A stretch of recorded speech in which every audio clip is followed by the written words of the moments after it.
welcome to free practice number 2 for the 90th running of the Le Mans 24-hour, and this is the 2022 event. We are moments away from the green flag going out on the commentary. I'm Joshua Birch, and I'll be in the box for you as well.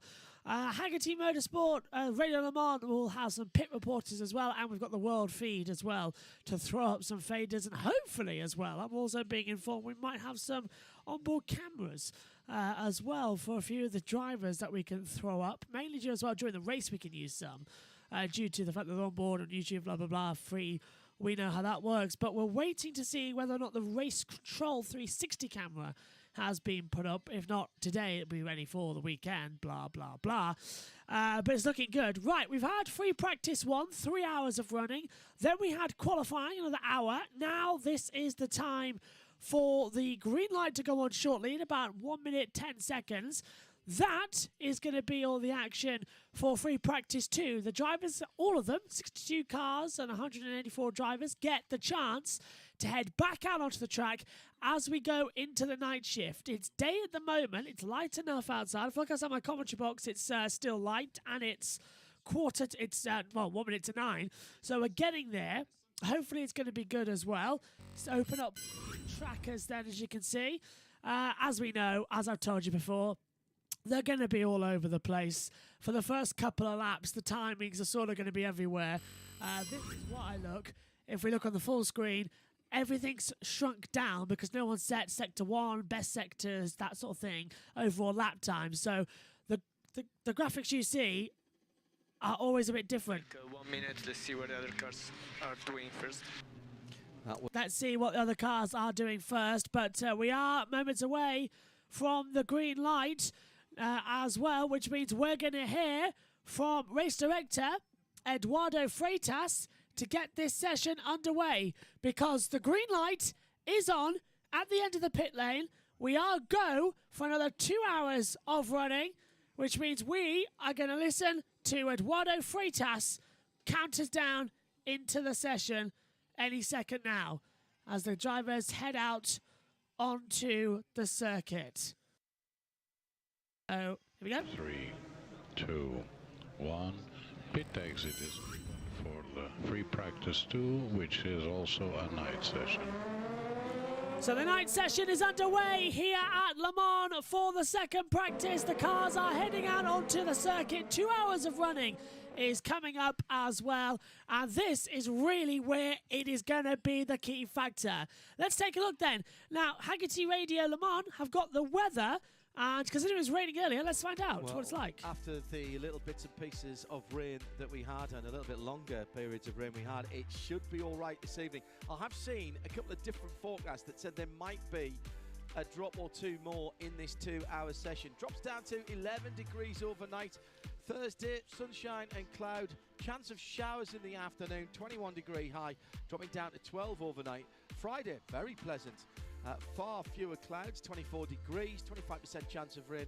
Saturday and Sunday, 26 and 25. A muggy 14 overnight during the race, and little or no chance of rain through the race on Saturday and Sunday. That's what we like to hear as well, as the cars are heading out the other circuit. Those in orange are on an outlap around this 13.3 kilometre circuit as well.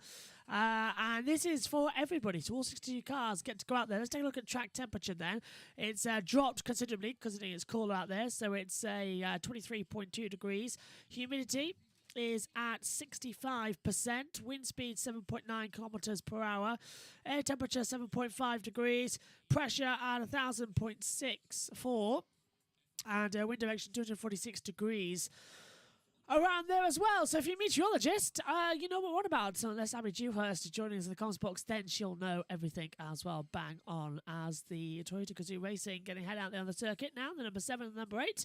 That's Mike Conway, and then Sebastian Buemi's at the wheel as well. Now we're into the session, 2 minutes in, and we have no TV pictures at the moment because Eurosport, being Eurosport, are being childish and not showing us the session until 2 minutes in as well, because they keep showing adverts, and typical Eurosport, because they don't have their own commentary this year after everyone complained last year.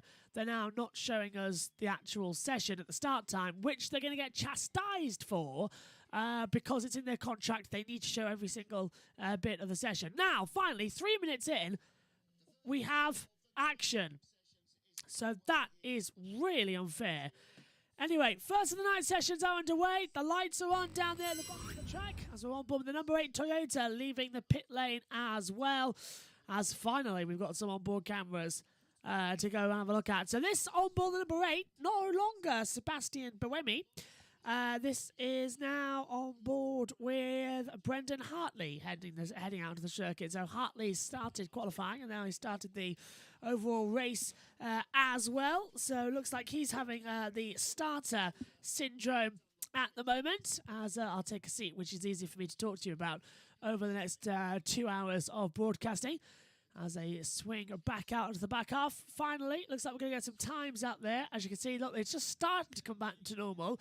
All we need is one more driver to do a best lap time, and we get our beautiful timing screen back in sync. Hello to Josh Plays. So the grid has already been set, and this is just more practice and example of being for quali on Friday with FP2 on Saturday and sprint weekend. Well, no, the grid has been set for everyone who failed to get into Hyperpole. Now, Hyperpole is the top 6 from every class get to go in tomorrow for the 30-minute session. So there are drivers who have already set their starting position for Sunday's race, but there's still the top 6 positions in each class to go forward in tomorrow's qualifying. And then after that, we'll have another practice. Let's go down to the pit lane. Alexander with the number 3 DKR had a lot of problems today, and the car's once again in pieces. What's this issue? Yeah, we have some problem with the gears and now with the brakes. So hopefully it's only for the practice and we will have nothing for the race, I hope. So this is a different problem. So you're not having the same problem again. It's a different problem this time. No, it was 2 different problems. So, but I think in 10 minutes we're on the track, so it's not so hard. And when the car is running, is it running okay? Is it running well when it is running? Yeah, when the car is running, we are pretty good, pretty fast, but I have to drive. It will be my first time in the night here, so yeah. You need to drive. Thanks, Alex. There you go. Thank you. So, just to confirm what I was talking to you about just before we started the topic, I've got my iPad open, and we're going to go through exactly what was what. So, the car's automatically going through to Hyperpole from the Hypercar, as we've got a yellow flag out there. We'll see why in just a second, as Conway successfully clears one of the Porsches at the Porsche curves.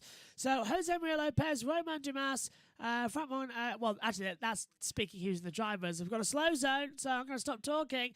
There's something wrong in this segment of the track, so there's a slow zone now in effect, all from the Porsche curves. So that's zone 7. So something's happened out there. Now, I can't see anybody as being said that it's a stoppage out there, as our TV pictures up in the commentary box have gone down. No idea why. And that's crucial because it's not telling me anything. Okay, slows up. There we go. TV pictures restored.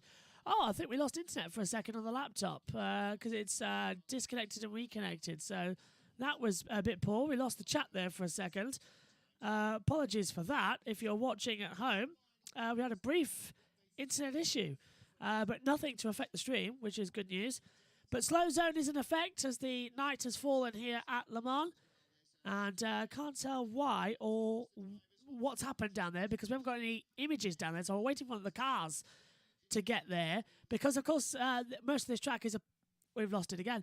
Because most of this track is a public road, we don't actually know what the problem is, as I'm terribly sorry that we keep losing this connection out there as well. We can't see what's happened. In fact, now the chat has disconnected, but we're still broadcasting. So now the laptop's having problems. Isn't that great? Yeah, complete disconnect of all of the YouTube stuff as well. So that is just fantastic, isn't it? TweetDeck's also stopped. We're back open now as well. So slow down in effect. And is TweetDeck telling us why? No, it is not.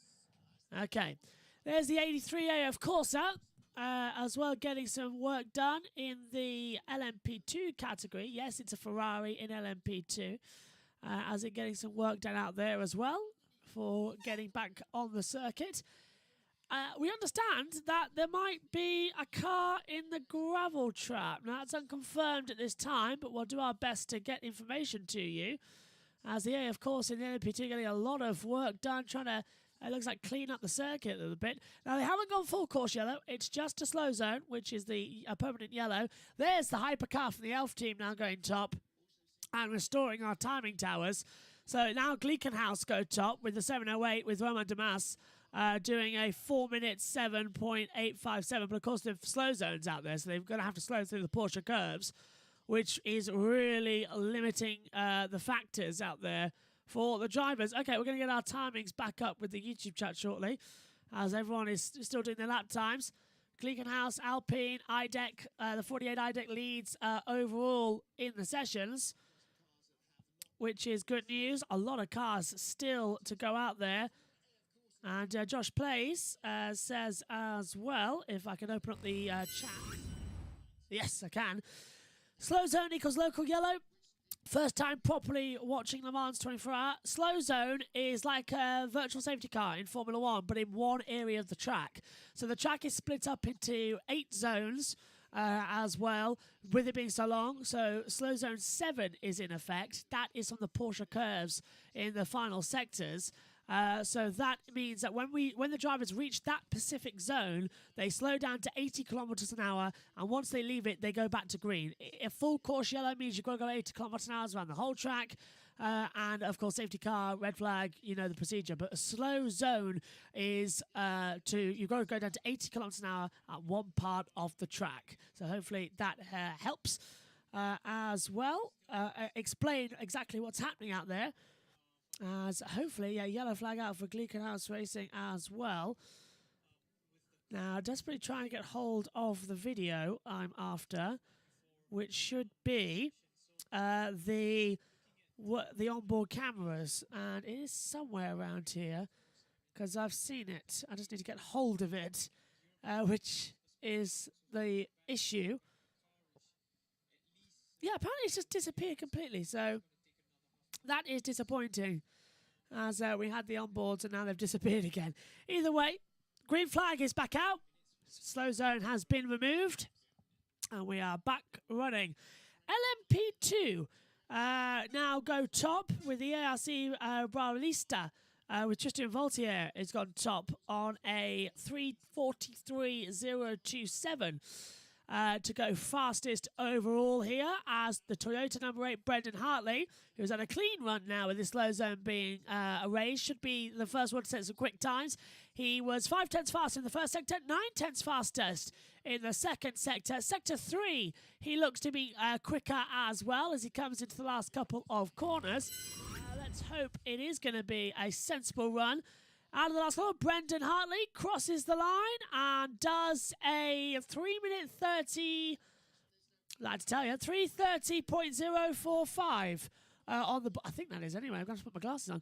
3:30.045 on the board then as well, and goes fastest in that hypercar hybrid power, the HH out there as well. Normal hypercars, the hydrogen-based hydrogen and hybrid power is hydrogen H to go forward as well.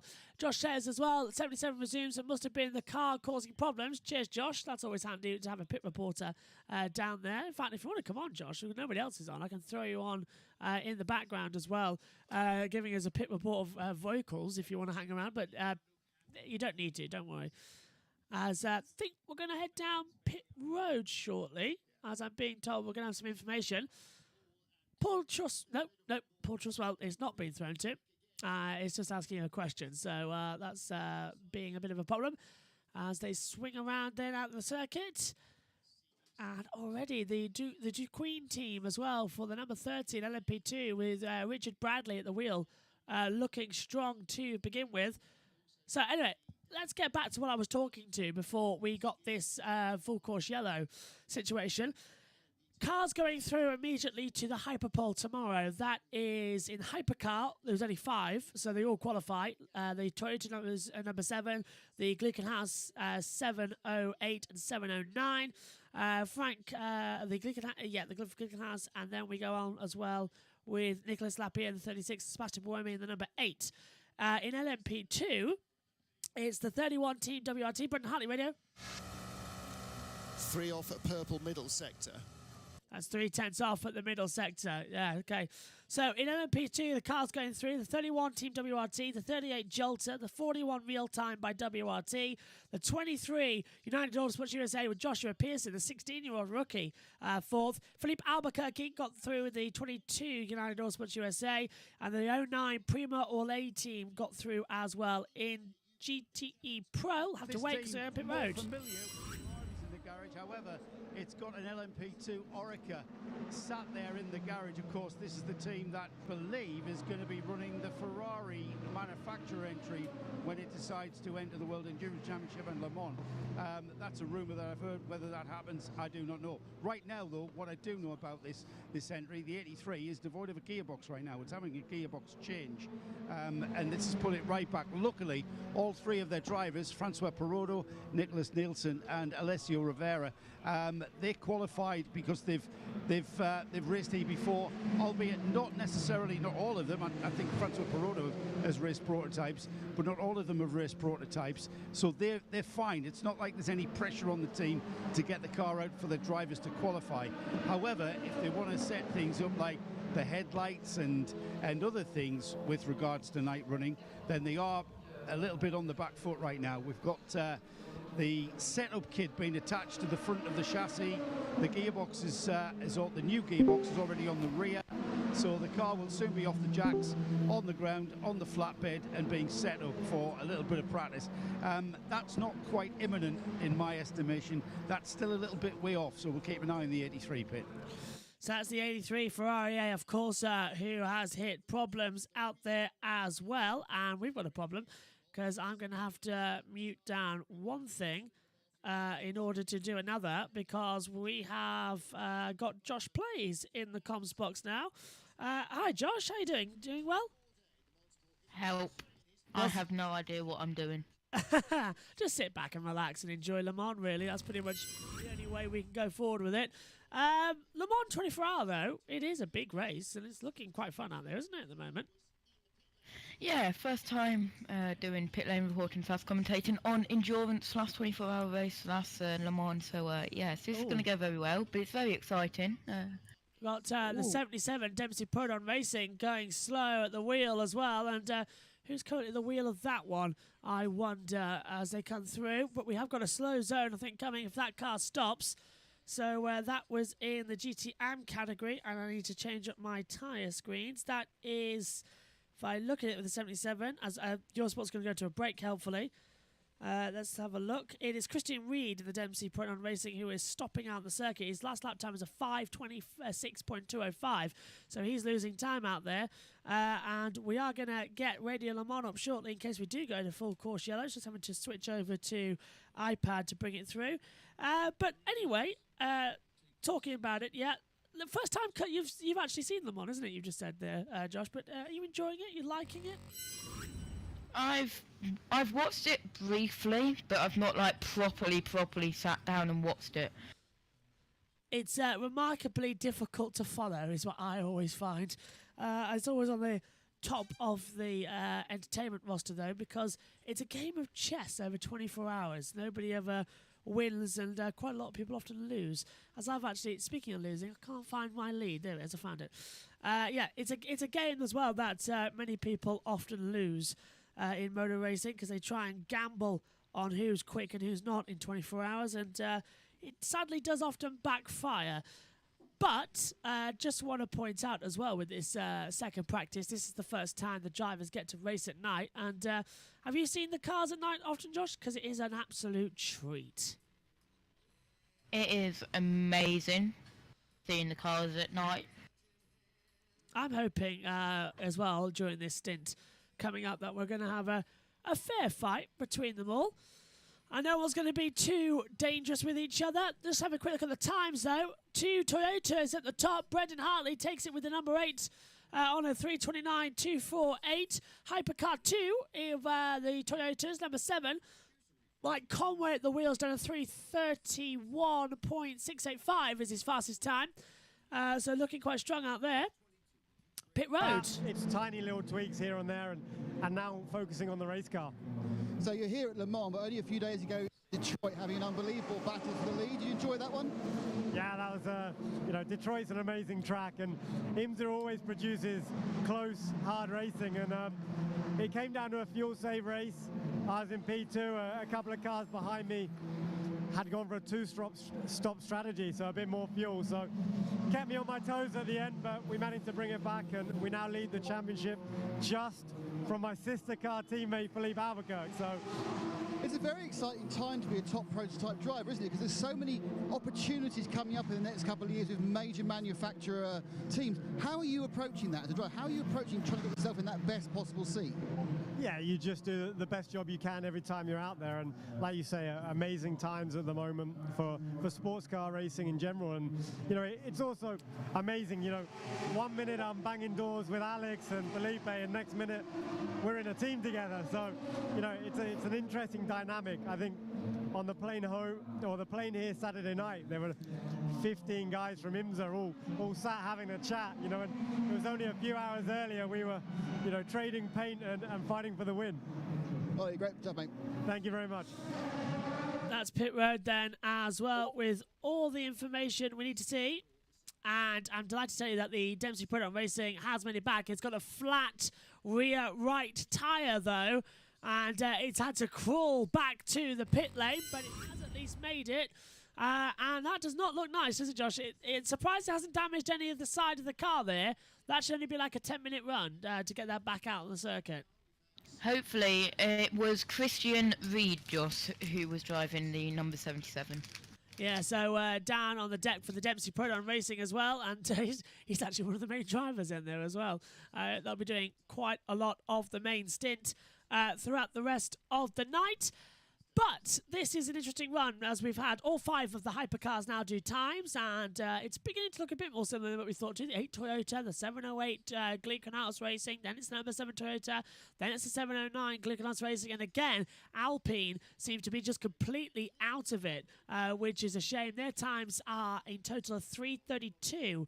3:44 was their last lap. Their best lap was a 3:33.037. So times changing out there again as they come through, and perfectly. It looks like we're in sync across everything. So I wondered how long that was going to last as well. I knew it was too good to be true. A few internet issues, it seems, cropping up on the line. So 1 hour 38 minutes to go of the session as they still swing by 85 point. Yeah, we're going to have to be back soon. Having a big problem at the moment.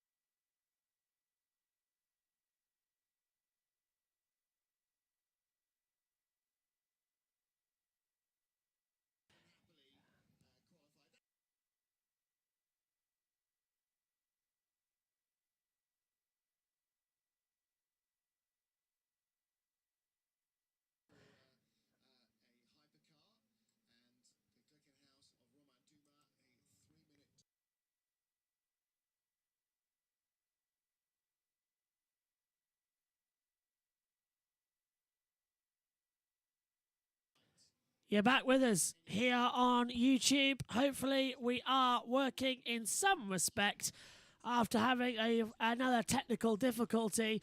53.8 encoding lag due to the internet going wrong. So if we do go off, we will come back on. It's just that we're having numerous problems. Right now, the camera is the best option not to be on. So while it's having a bit of difficulty, Josh Plays is alongside me still in the comms box. Can you hear me, Josh? Unfortunately, yes. All good. Right, it seems to be okay as long as we keep it on this screen. I'm being told that it will go back to normal in around about 5 minutes, so it is already dropping. So if we keep it on this screen, it should be okay for now. In fact, it has now gone back to normal, so we'll keep it on this screen for a few moments as well. The night has probably fallen here as well. You haven't missed anything while we've been away, as now look, it's slightly rising again, so it's coming and going, but if we stay on here, it should be okay.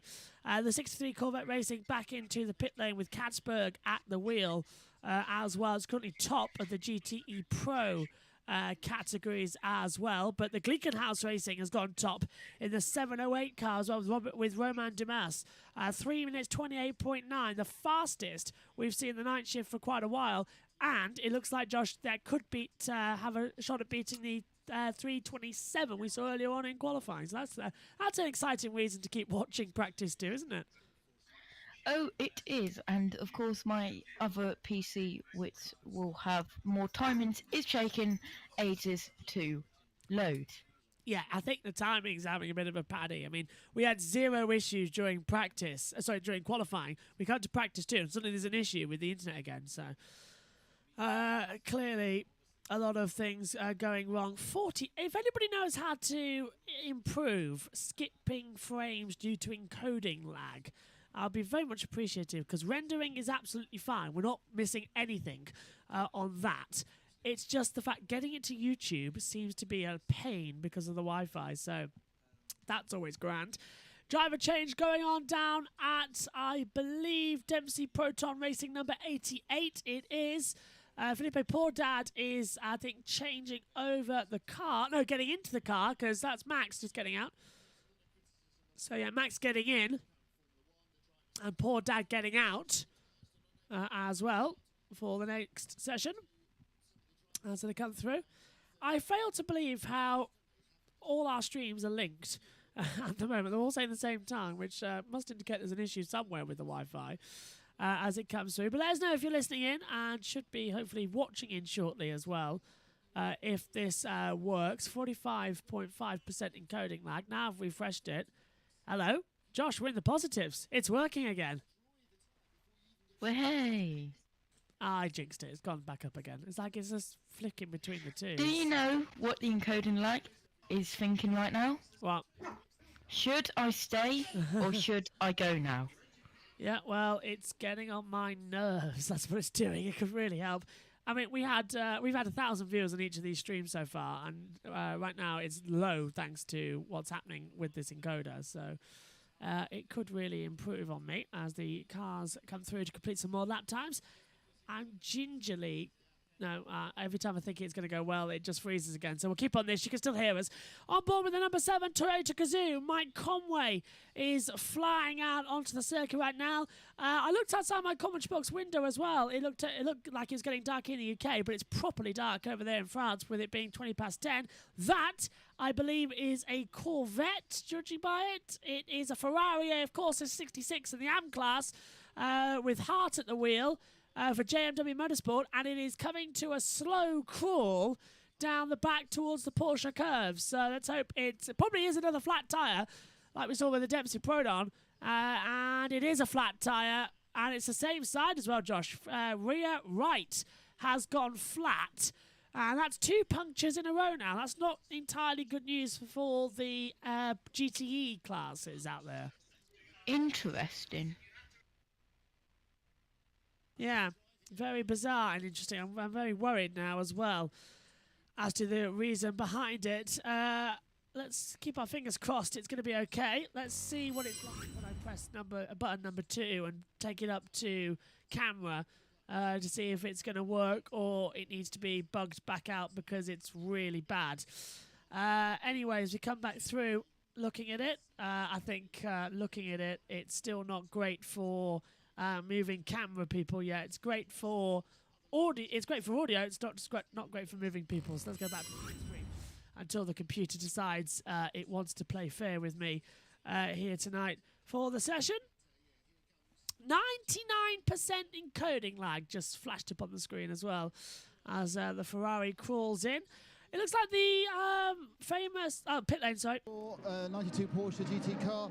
It's been in the pits for some time, and it's got a very weird selection where they've got 1, 2, 3, 4, 5 mechanics who are sort of almost doing sort of like, you know, do you watch All Creatures Great and Small? Yes. And do you remember when they used to do that stuff with the cows, where they would put they would turn the cow, and they put their arm all the way up inside the cow? Yes. Well, that's what the engineer's doing. He's got his hand right down into the back of behind the driver, sort of behind the bulkhead, so in front of the engine is the rear of the car, obviously. He's being lifted up by another mechanic so he can just get enough leverage. The 3 other mechanics are looking on what I've no idea what he's trying to fish out. I think he's just fished out a sensor, actually, just got that right minute. I mean, to give you another image point, you know when you lose your remote control right down the side of the sofa? It's pretty much what happened in the Porsche garage at the moment. They're looking for the remote control. And they drive. When you drop your mobile phone down the side of your seat on the plane. Oh, no, it's not quite that bad. Okay. Because that obviously involves don't move it. Don't move it. And get one of the crew to come and help you out. Because you are not responsible to find your own mobile phone once you've dropped it. I've got no idea what you're going to do there. You're going to dismantle the seat. Anyway, they are. It is a bizarre sight to see a very large German engineer being kind of shoved down a hole. I suppose really, thinking about it, it's a bit like a Datsun going in a Badger set, isn't it, really? Perhaps that's the kind of Germanic way. Nick Damon down there in the pit. Nick Damon in the pits. We're on board with number 7 Toyota now circulating. Got a yellow flag. Yellow. Where's that from out there? I don't know, but no jokes, please. About what? Just a local yellow about the pit lane reporter. Oh, right, I see. Yeah, yellow flags are out and can't see where yet. And if it is down anywhere on the street part of this racetrack, then it's unlikely we're going to see it, thanks to the fact that the CCTV cameras don't work properly in the dark. Now, on board with the hypercar, this is Mike Conway coming down. He's locked up, and Mike Conway's gone through the gravel. Has he got it stuck in the gravel? He's got it. Oh, he got so lucky down there at Arnage, and he hasn't stopped to rejoin the track. We've gone back to green, and that's the reason for the yellow. Mike Conway having a bit of an off in the number 8. So that's even worse news out there, but he has got it going again. So fingers crossed it's not going to be an issue later on in this session. Anyway, we're back to green flag running. So wherever the issue was, it's now been removed, which is good news all the way around. Okay. Glickenhaus Racing's Romain Damas has come back in to the pits as well. We're half an hour in to this session. Well, 33 minutes to be precise. Another 2 hours to go. And miracle, if I press button 2, et voila. We're back on Comcam.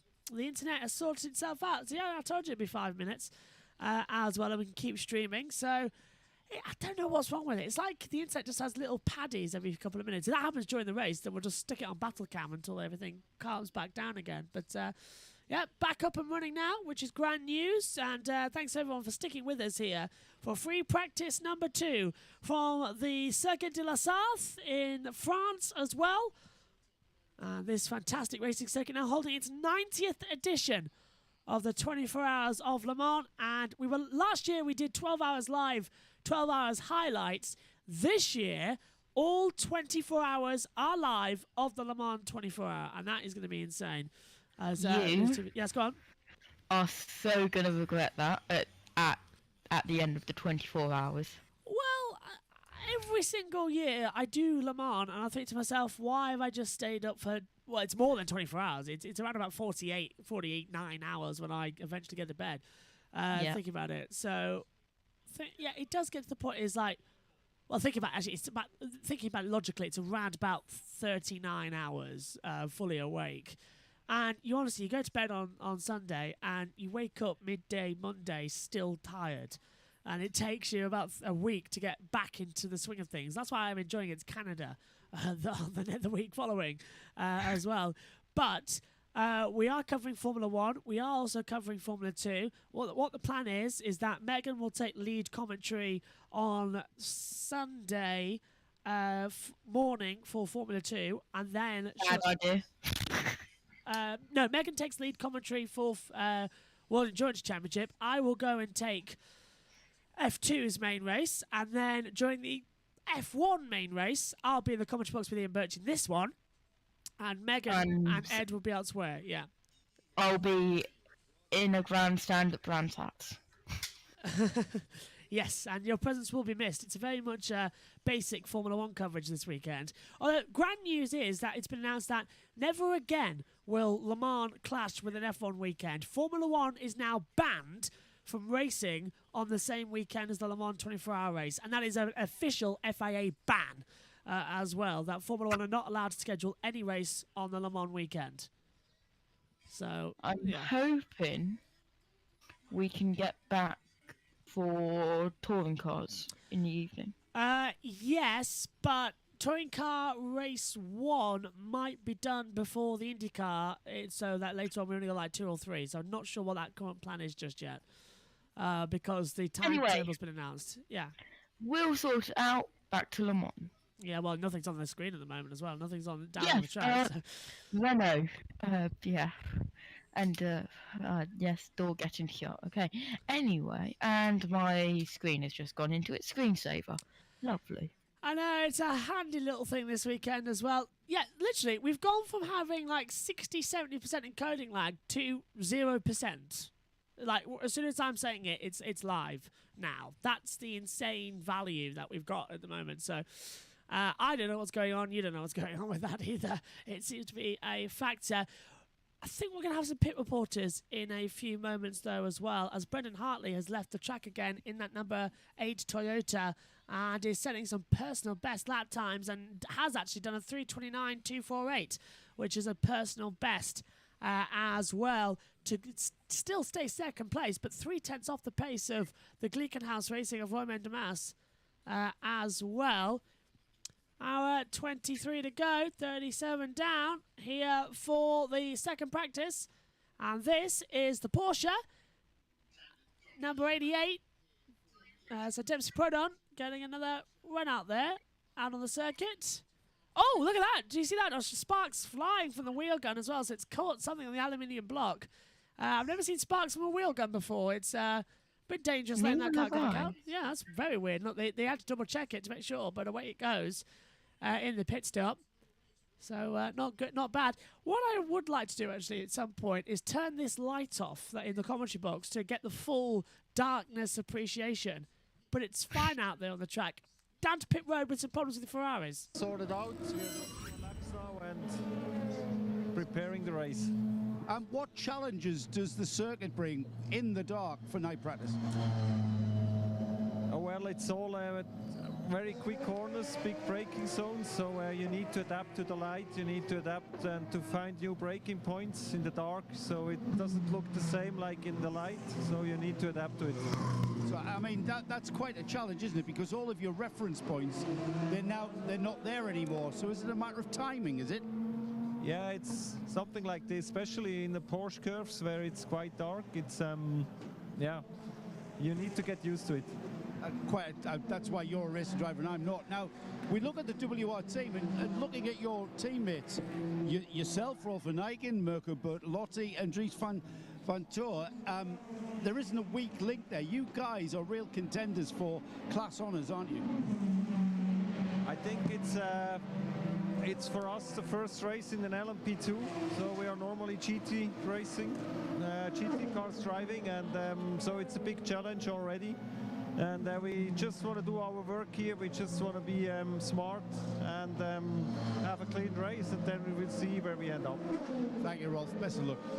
And I'm pretty sure that driver lineup, all right, it might be their first experience of LMP2, and if they do just go about their business, then I'm pretty sure they're going to be at the sharp end come Sunday afternoon.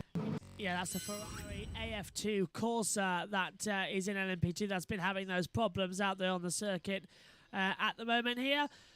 So this is impressive because I've just been told, Josh, 51 cars are out on the circuit right now. That is seriously impressive stuff right now. I mean, I've never seen such an important pack out there ever.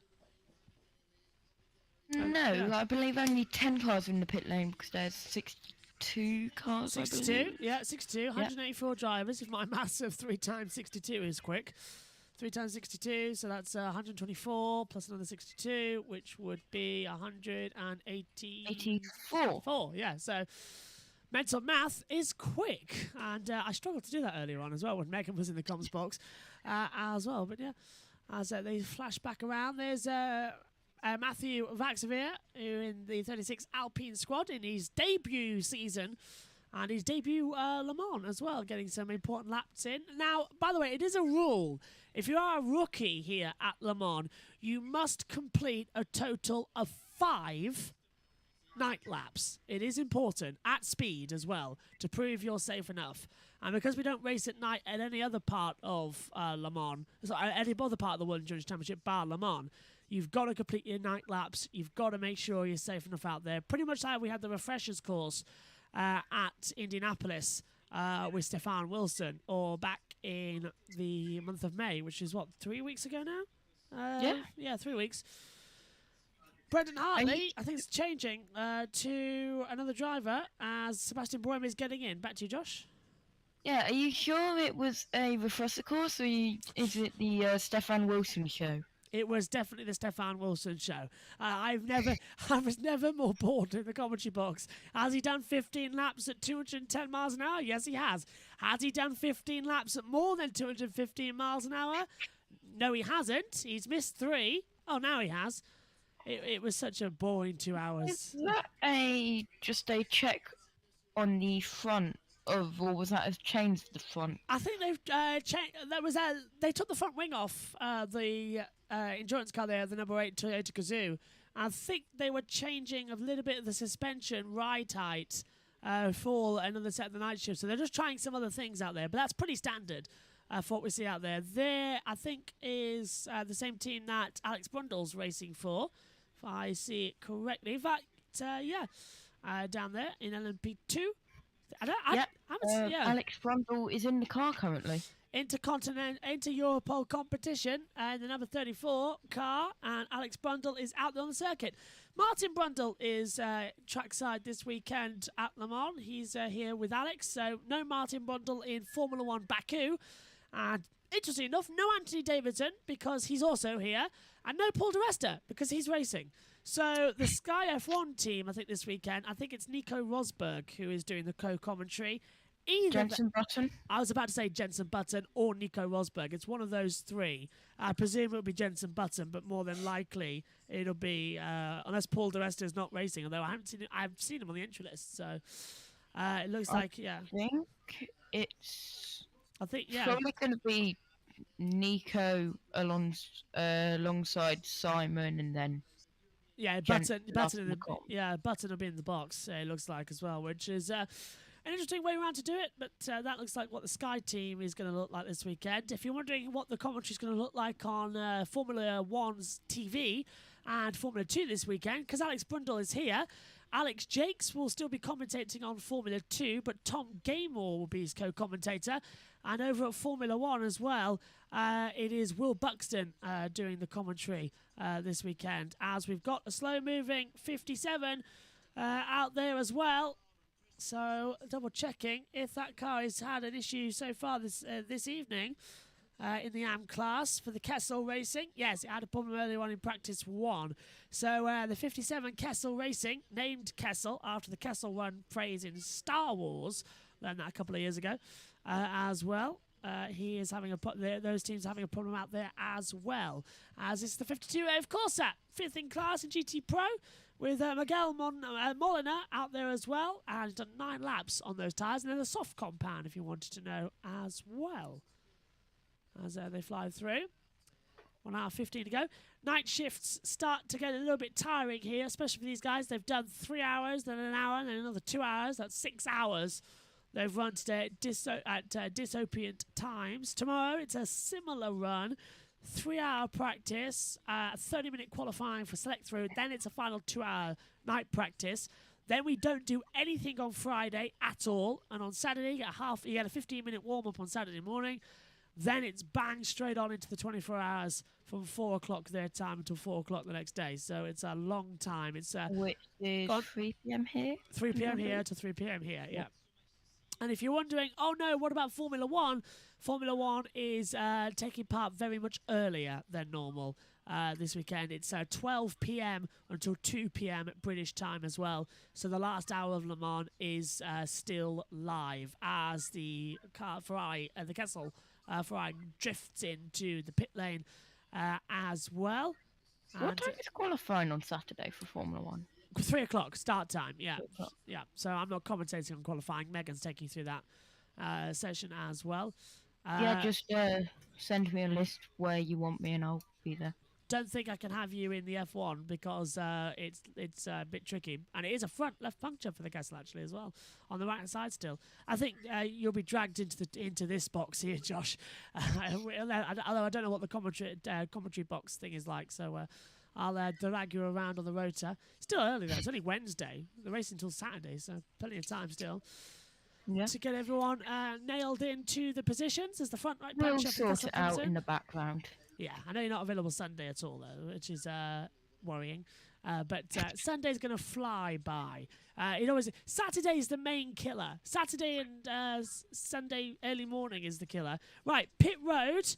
Let's check in with the Algarve Pro down there as well in the pit lane with the number 45 car in the LM Pro category, I want to say, but there's no 45. So the 45 car in the Algarve Pro Racing, which crashed in practice one, had the tub damaged. Let's have a listen to see how they got that tub repaired. Severe 37 car. How are things going so far? Well, I mean, it's great, first of all, to be back in Le Mans racing again. Such a cool track. First night practice is underway, just in my night laps. And yeah, I mean, it's special. I think long run pace is looking pretty good. We have a pretty strong Pro-Am lineup here, so the race is going to be long, and I'm really looking forward to it. How much LMP2 experience do you have, Sophia? Well, I've done endurance racing the past 2 years, so been here already twice, and it's my third Le Mans, and yeah, did ELMS and WEC the past 2 years, so did some races, and I'm enjoying it. 2 ninths prior, so is anything better than that what you were going for with Jack and the team? You're looking perhaps for a podium? Well, I mean, I think the lineup we have with Jack Aitken and John Falk, best amateur, is pretty good. And I mean, the grid this year is really high. The level is really high. We have 27 cars, and obviously we're going to try to go for the class win. What have you learned? Obviously, you've done a lot of racing all around, many formulas. What have you learned, especially at Le Mans? Well, I think consistency is key, and it's just the teamwork, the work with the engineers, with your teammates. It just makes you, I think, a better overall racing driver. And I mean, it's one of the biggest races worldwide, so I think it's a great honor to race here and to be in such a good team and lineup. Sophia, thank you very much indeed. Sophia Fleur. Yeah, Sophia Flörsch down there with the 47 Algarve Pro Racing. Her teammates, of course, Jack Aitken and John Flab, circulating as well after that bad accident they had in the previous session, keeping them out there at the moment. No point going back to Eurosport pictures because they've got an ad break, and I knew they were going an ad break because I could hear the music in the background. So, again, more problems circulating, but just double checking as well that we're not having any more issues. But yeah, Josh, speaking of that, who do you think is going to get pole tomorrow? Looking at the timing screens, Glickenhaus or Toyota? Because I know Toyota's been historically quite quick here, but Glickenhaus have been surprised in the field today so far. No idea, but I think Glickenhaus. Good bet. I'll think Glickenhaus as well. Don't think the two Toyotas will cope tomorrow, especially if the rain comes down. And they have a bad issue there. And I'm being told... So I'm just being told in my earphone that there's a problem with some of these tyres out there. So the Goodyear tyres are having these problems on the front rights and the rear rights, and it's a problem with one of the curbs in that third sector. So just after the Porsche curves, there's a problem. So we're double checking if that is going to be a red flag to get that curb up. But apparently something on the curb is sticking up, and it's cutting the tyres. Bit similar to what we saw back in 2013. So I'll keep an eye on that and bring it to you as soon as I know as well. So that's interesting news that I've just been fed through my ears as the field continued to circulate here. Go on. I've just found another bit of timing screens where it tells us drive time of the drivers. Yes, I have that open as well. If I take away the messages on the stream, it shows us drive time, cars on the track, and class leaders as well. But the messages seem to be working a lot more, which means I could actually close that second page down. But it's handy at the Robert moment. Go on. Kubica is racing. Yeah, Kubica as well out there as well, or Robert Kubica. Is all I heard at pre-season testing in Barcelona a couple of years back was a group of Polish supporters, all supporting Robert Kubica, chanting directly outside his pit box. They literally, on the grandstand opposite, they made a section all Robert Kubica and with a giant flag as well.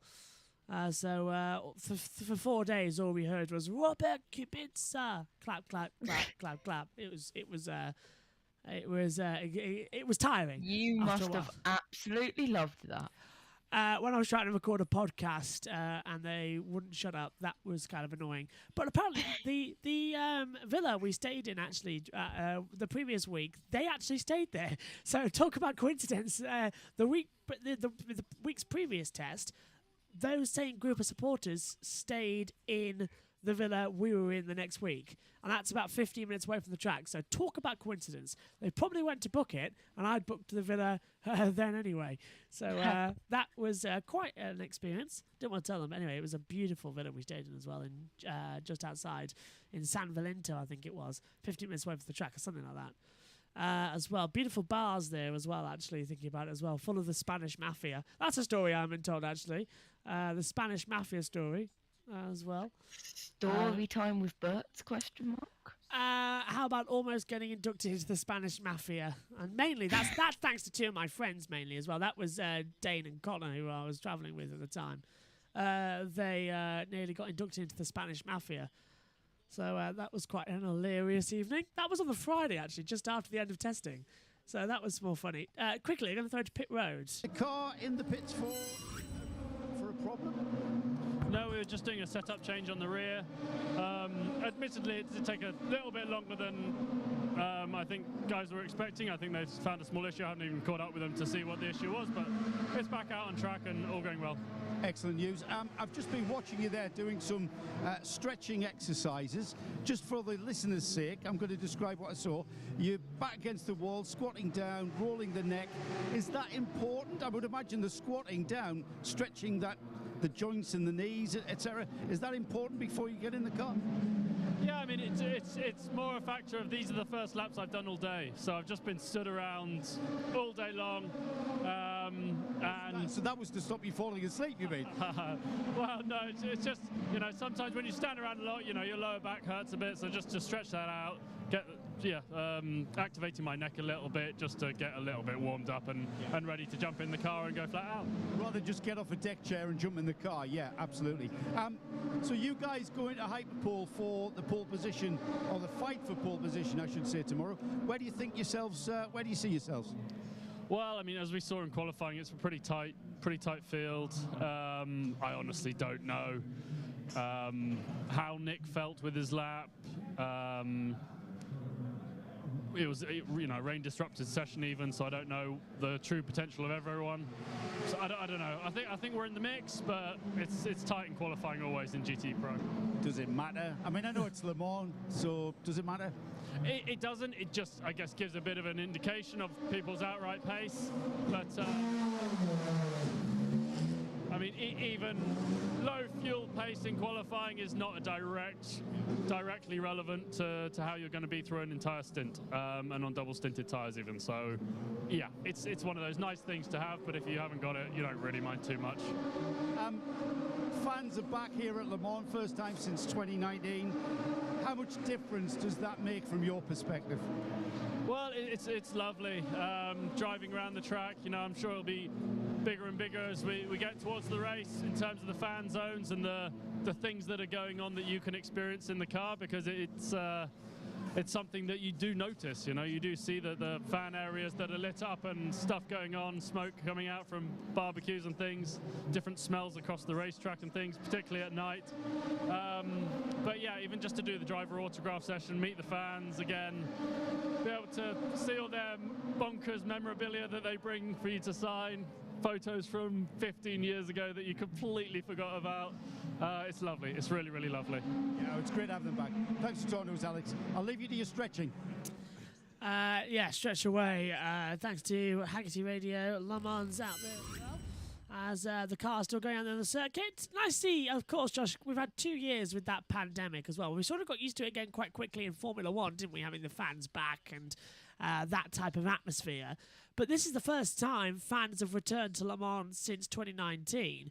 And it's got that feeling back. I know you haven't seen it before, but last 2 years it's been like a ghost town doing this race. Now the carousels are back. You can see in the pictures as well. Everyone seems to be back up there and back to normal. And everyone's really enjoying it, actually, as well. Le Mans is one of those ones that you do once and then you just go back every single year because it's like a drug. You just get addicted to it. It's fun. Yeah, my dad used to do 24 hours bikes at Spa nearly every single year. Did he watch last week's, out of interest? Not at the track. Obviously not at the track, but did he watch it at least?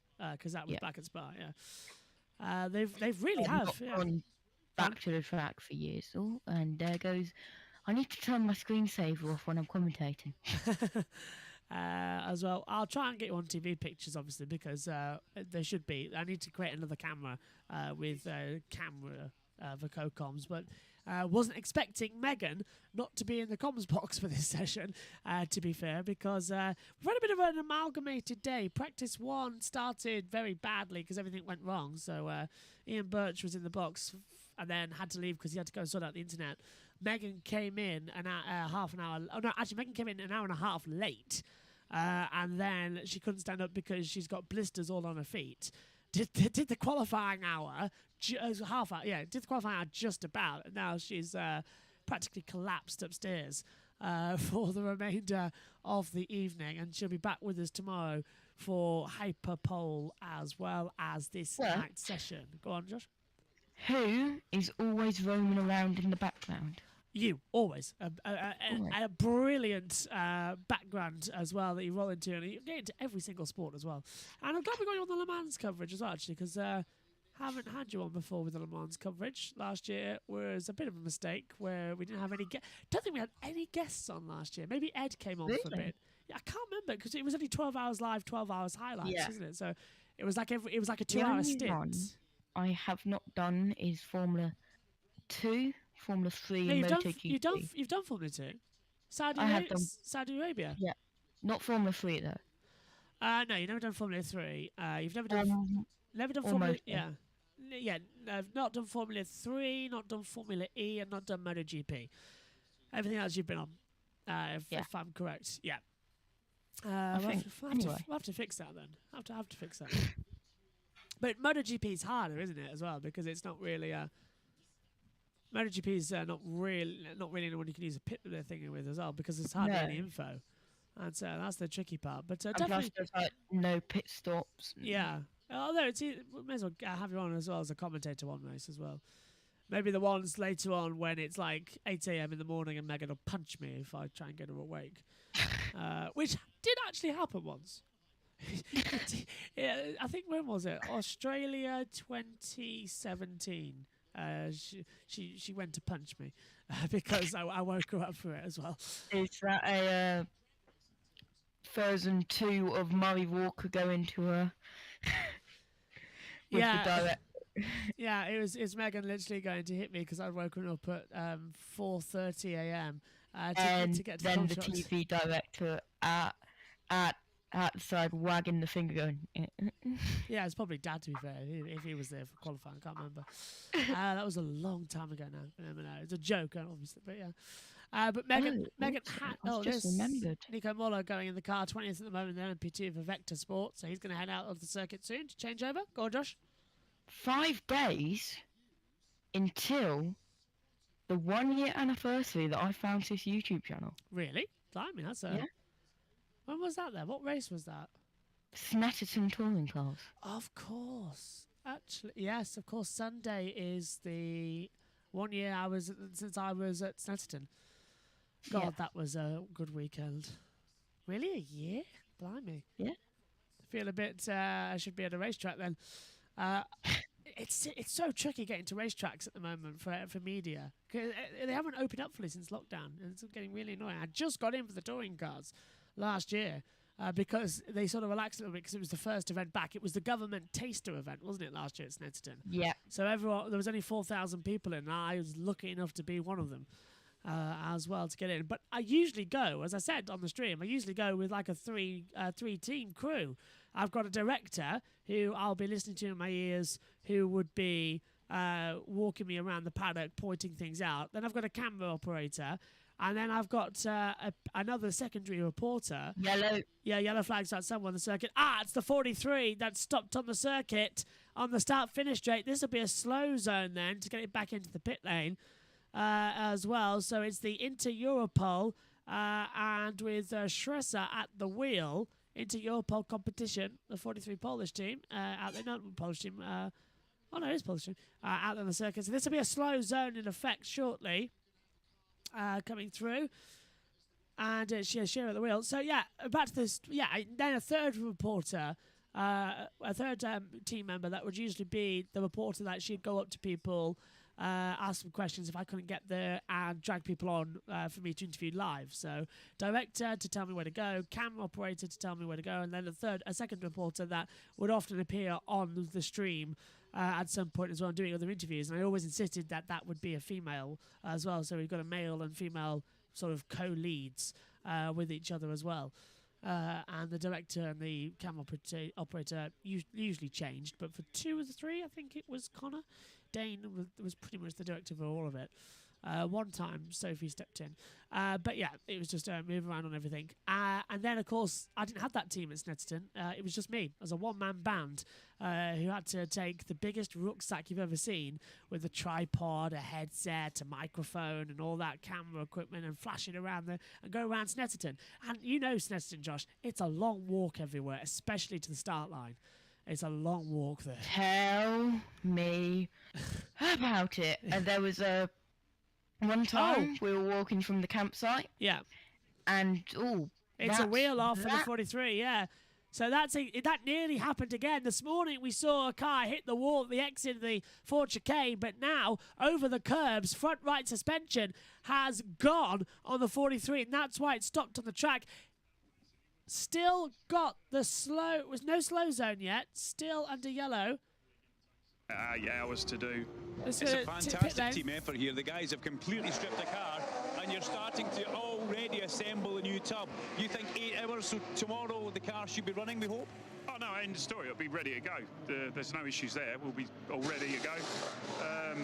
Just putting the stickers on now, as you can see. Just put a bit of vinyl on, help the lads get it all done. Looking forward to it. It's just one of those things. Le Mans bites. Ready to go leading by example. Yeah, I don't like that as well. Anyway, go on, Josh. Back to you about going for the campsite. Yeah, so because we view on the front straight normally it's Snetterton. Yeah, same here. So that's what I like. Yeah. So we go on the front wing chains for the number 44. The teammate into Europol. Out there as well. So and the slow zone has been activated. And that is across the start-finish lines. That's slow zone 1 in effect, I believe, which is from the Ford chicane all the way down the start-finish straight up until Dunlop Bridge. So they're going to push it back into... There's a little gap in the wall just where the Total Energies and the Rolex bar is, so you can get it back in there. There it is, look. The little door at the back with the Rolex sign. So it's about 4 or 5 car lengths back. So they'll slow zone it, push it back, get it back in. They haven't had to red flag, which is good news. We only had a red flag in quali just before this, so it should still be A-OK. Third time of asking then. Please talk about you and the campsite. Going back when you like to talk about. So we missed the. Here's another replay. We missed the crossing from the paddock to the. Oh yes, it's hard to miss that, isn't it? Finish straight by less than 2 minutes. Oh no, it is hard to see though. And I made that trip 4 times over the course of the 2 days. 4 times. and that was hard. I made the trip there for practice 2. I then made the trip there on Saturday morning, and then I made the trip there on Saturday night. And then on Saturday night as well. Actually, I walked the track on Saturday night as well. That was interesting. Went back in the paddock and walked the track. I think they're going to tow it up towards pit lane exit and then put it back in. And I think we've got pit reporter at Into Europol competition. Let's listen. Break in just a moment or two, and they're going to be going down to speak to Duncan, who's going to have Cara de Vlaming in the very last race in her career. Are we going to throw down to the pit lane? I'm being told we're not. There's a quick break before we throw back. So Eurosport don't get that luxury, it seems, as the slow zone's in effect. So that's just absolutely fantastic TV commentary to say something that's not going to happen. But we've got Radio Le Mans, so... At least it's better than TV directs than at Monaco. You say that, but it wasn't as good last year as it seems to be this year. But we don't have cameras at half the track yet. We won't get that until Sunday morning, which is really bad because everywhere from... There are parts of this track which is permanently built. Then we've got the street course parts, which goes from Terre Rouge all the way down to the Portrait Curves. Yeah. In that, we don't have any camera angles. Only CCTV, and that gets really annoying. We don't have any camera angles until Saturday morning. So, Saturday mornings when the cameras are up. So it's a long way to go down. Anyway, finally, pit road, shall we? Dispatch has just turned into the pit lane. No. And come down the wrong way. Meantime, Nick, we have the flatbed. We have the right piece of equipment. Yes, pit lane. The flatbed's coming out of the car now. Yeah, it's a complete front right suspension failure. Oddly, it's something actually you get modelled on iRacing. If you plug something hard enough there, the wheel really irritating as pings up into the, and you can see it through the holes. And that's the whole thing. You kind of realise what's happened. If you hit something really hard, it just picks through. The rest of the car looks fine. There's a bit of gravel. He has put some gravel at some point earlier. That's sitting in the right-hand underside pod. The rear left looks fine. So it's so rear right looks fine. So yeah, it's just a case of. Yeah, thanks, Jam. Who's the driver again? Is it Fabio Scherer? Fabio Scherer, yeah. Fabio, what happened? I turned in and the suspension broke, so I could not do anything anymore. Luckily, I didn't hit the wall or anything worse. So was it a case where you went over a curb and that broke the suspension, just broke on its own? For me, it broke by itself. I didn't did anything different than usually, but there is some curbs and maybe that was enough for that. It's difficult to say. Hopefully be repaired very quickly. Thanks, Barrow. Yes, should be all right. So it looks like suspension issue should be okay overall. So that's what's happening on there. Let's have a listen to Carl Fleming then, down into Europol. Don't know anything at this moment about why the car's gone off. The car's gone. It has a broken suspension, I hear. Right. So you know as much as we do. Yeah, that's what it is, and it stopped just before here, so we're waiting for it to get towed back, and then we'll see. Cara, you've been a big part of my motor racing life. You seem to have been at every motor race I've been to at this level. Hindhaugh and I were just speculating as to the first year that we met you, and I said, Hindhaugh said with the Viper, the Chrysler Viper, and I said 97. So what was it exactly? You're both right. Are we really? My first year as a PR was in 1997 with Viper Team Orica. That was the first time ever I was at 1996 was the first time here at Le Mans. I go, oh, this is really interesting. So second time I was here as a PR. The second race I did was in Oschersleben. I go like, where is everybody?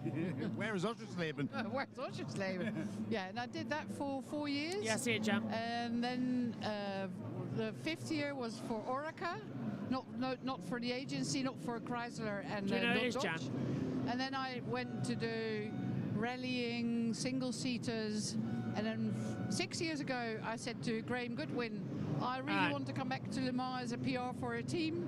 And you know what they say, sometimes wishes do come true. And this team asked me, because I knew this team from the Formula Renault, and they asked me to do the PR. And after 5.5 years, this is going to be my last race. I mean, you know, are you sure you want to do this? I mean, it's a big. I mean, this is a sort of a drug, isn't it? Motorsport's a drug. What are you going to do exactly? Are you completely retiring to the beach or something? Unfortunately, I can't retire, so I still have to work. I'm a tourist guide in Amsterdam, so I'll try to do that a little bit. And for next year, I have probably 4 events in a beautiful chateau in France with 40 classic cars, and people can drive those classic cars. So I'm going to take a little bit more of a private life, because over the last 26 years, my private life seems to have sort of disappeared into being at home for a week, being gone for a week. So yeah. And you'll not miss the flying, will you? No, I'll miss the camaraderie. I miss the people. I don't think I'll ever come and watch a race, because it bores the hell out of me, because I have to work when I'm at a track. But I'll certainly, it's, you know, my heart's been in it for 26 years. Yeah. Well, Cara, we've still got It's this a week to get Ferrari. through, and I'm going to see a lot of you, as we all are this weekend. Have a great final race, and I just know that this time next 21. year, I'll be still looking for you, just in case you've changed your mind. Well, you never know, do you? No, you never know. Say never. No, never. Exactly. Great to talk to you, Cara, as ever. We'll stay in touch on Facebook, of course. Yeah, there's always that. I believe information coming in that Renger van der Zande has put the GMW Ferrari off. Is that correct? Yeah, there's another Ferrari off the gravel trap, Josh, as well. I was just getting that information fed through my ears as well from some people behind the scenes. So a second slow zone's been in effect, Josh, it seems. So it's the 51 Ferrari, I believe, wasn't it? It came up. Oh, no, 21. 21 Ferrari, yeah. Thank you for that. That looked like not the. That is the. There it is, yeah, 21 Ferrari. It's the. I want to say it's the Porsche curves, but that's not the Porsche curves. I can't tell where it is. I think it's down. I think it's the second chicane on. Maybe. It's too difficult to tell. I think it could be Arnage or Tête Rouge. I can't tell where it is on the circuit at the moment. But either way, there's a second slow zone in effect, and we're not being told where that slow zone is up here in the comms box, which is really annoying. Hopefully, we'll have race controls camera operating at some point over this weekend. We are desperately trying to look for it, but it's just not being shown anywhere. We're desperately trying to find links as well to where it could be, because it was on the 24 Hours of Le Mans YouTube page last year, and we were able to see it up in the comms box. But this year, we can hopefully bring it over to the YouTube stream. But either way, this is what's happening at the moment. We're under a slow zone here with 47 minutes to go of this practice session. And it's unlisted as well, and I can't see unlisted things, obviously. Which is really hard, because then how do you find it if it's just listed? There's just slow zones, Joss. So it is down at it's around Indianapolis area of the track. So I think it is just after the Mulsanne. So it's just after the second chicane. So trying to work out quickly where that is. I thought it was the second chicane. It's just after it. Yeah. So just after it. Yeah. I think it is Arnage, I'm being told. So if I thought it was Arnage to begin with, I'm pretty much confident. I just want to get the name right before I say it. I've just heard some of the commentators tell me it's Arnage.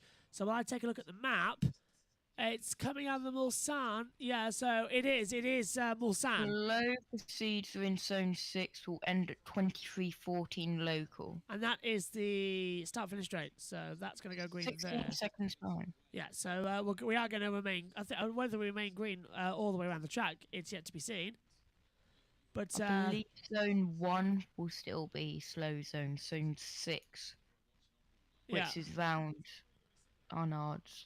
That area of the track, through Indianapolis, Arnage, bottom of the circuit, yeah. So that's a very brave decision for everyone then to throw out that yellow, but I completely understand it. And if anybody... I'm surprised. Yeah, we're going to go over to the Radio Le Mans. No car identification lights may interfere with safety lights, either the ERS or the medical lights, in positioning or in colour. So, no variants of blue, red or green. That is interference lights. That has gone forward as well. So, just a few of the errors they've been seeing out there. It's the 360 control camera for Le Mans that I can't seem to find anywhere. You need a link to it. Oh, speaking of which, no, it's not. I thought it was working. Now it's not working.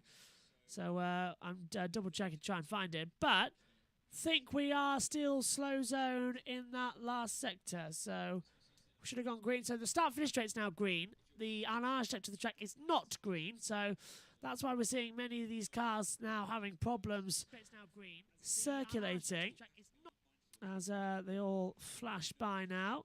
Fingers crossed as well, Josh. This is actually going to be an interesting remainder of the session, that everyone's at least going to get some form of running in, because otherwise it just gets boring, doesn't it? It does. Hopefully, 44 minutes and 24 seconds remaining. Just trying to... Yeah, everyone's trying to find the same thing. Go on. This is confusing. Everybody's trying now currently to find the same thing as to where on the track that accident is. And to also find the correct information, because it is impossible. Okay, so I can't find the streams at the moment, and nobody's telling me where it is either, so that's an annoyance and disappointment. We'll see eventually. Hypercar still top though with Glickenhaus. Luis Felipe Deraney has taken over control of that car at the moment, as more of them come back into the pit lane, because what's the point in running when you've got slow zones at two parts of the track? Everyone's saying, okay, that's enough for me, thank you. I'll wait for a little while longer before going green again. Well, I think we're being told that the race control camera is going to be up in a few days' time, so it is look like it'll be there for the race itself, which is disappointing, but I think I'll take it on race day rather than now, personally. Right, Nick Damon's in the pits. Let's go down and talk to him while the slow zone's still out. It's for Hagerty Radio Le Mans. It's Nick. Down with Ryan Cullen, just out of the number 10 Vector Sport car. First of all, Ryan, it's been a difficult day for the team, hasn't it? Yeah, 2 engine changes in one day. Green flag. Guys have been working flat out. Everyone's trying, keeping high spirits, and we got 2 more practice sessions. Qualifying, we're going to forget about now. It's where we are, and we're just going to focus on race and just go for it. On Sunday. You knew you changed one. Didn't realise you changed 2. Why did you change both of them? Did actually the second one ever run? Well, we changed an engine for qualifying in FP1, and that's the engine. That was a brand new engine from test day, and that's the engine that had issues. So we've now put another engine in today, brand new one again. So yeah, 2 engine changes. That's why we missed qualifying. But you won't incur any penalties for that second engine is fine, yeah? Yeah, I hope so. So when you're actually on the track, how is it? It's I mean, to be honest, we haven't done many laps. My first proper lap was Sunday morning at the test. Test day. Seb did most of the driving in FP1, getting ready for quali, and then the engine went, and then so yeah, I mean, it feels okay at the moment, but we got a bit of work to do for the race. I mean, you have always had that test day, and so you get plenty of hours of running. But it's still important to get this running during the actual week itself. Yeah. Sorry, I didn't hear what you said. I mean, how important is when you've had 8 hours on Sunday? How important is these hours here and there? Yeah, it's important, especially when you have new people and you want to, build into the weekend nicely with the car and the crew, and the drivers can get their eye in with the track. Yeah, it's a nice way to start, FP1. But for us, obviously it's not been the smoothest. But yeah, I'm glad it's back, really. Ryan, I'm going to wish you a very boring Thursday. Thank you. Very good. Great action down there. Just at the same time that goes off, Eurosport goes off, which is always the great news as well. Josh, have you managed to find what you were looking for, by the way? Because everyone was looking for the same bit of information as we have actually gone back to green flag running right now. No, I have not. No, I haven't either. It's all. I can't find that stream anywhere for the 360 camera. Hopefully we're going to see it on race day, though. I really hope so, because it was a fantastic little bit of action. So all looks good. Anyway, Glickenhaus Racing still on top in the LMP Hypercar format as well. LM Hypercar, LMH. With that 3:28 dead now.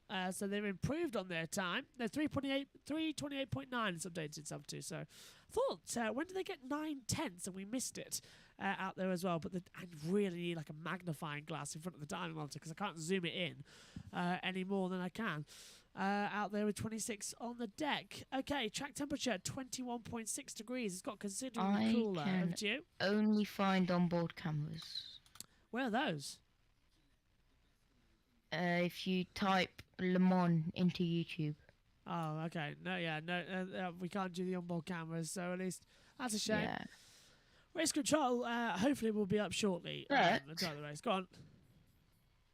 If I sign out of my YouTube and just confirms this, if you type Le Mans into YouTube, does it show the unlisted? No. Oh, that's a shame. A certain Joshua Burts pops up. Hey! Le Mans coverage at its best. That's a positive.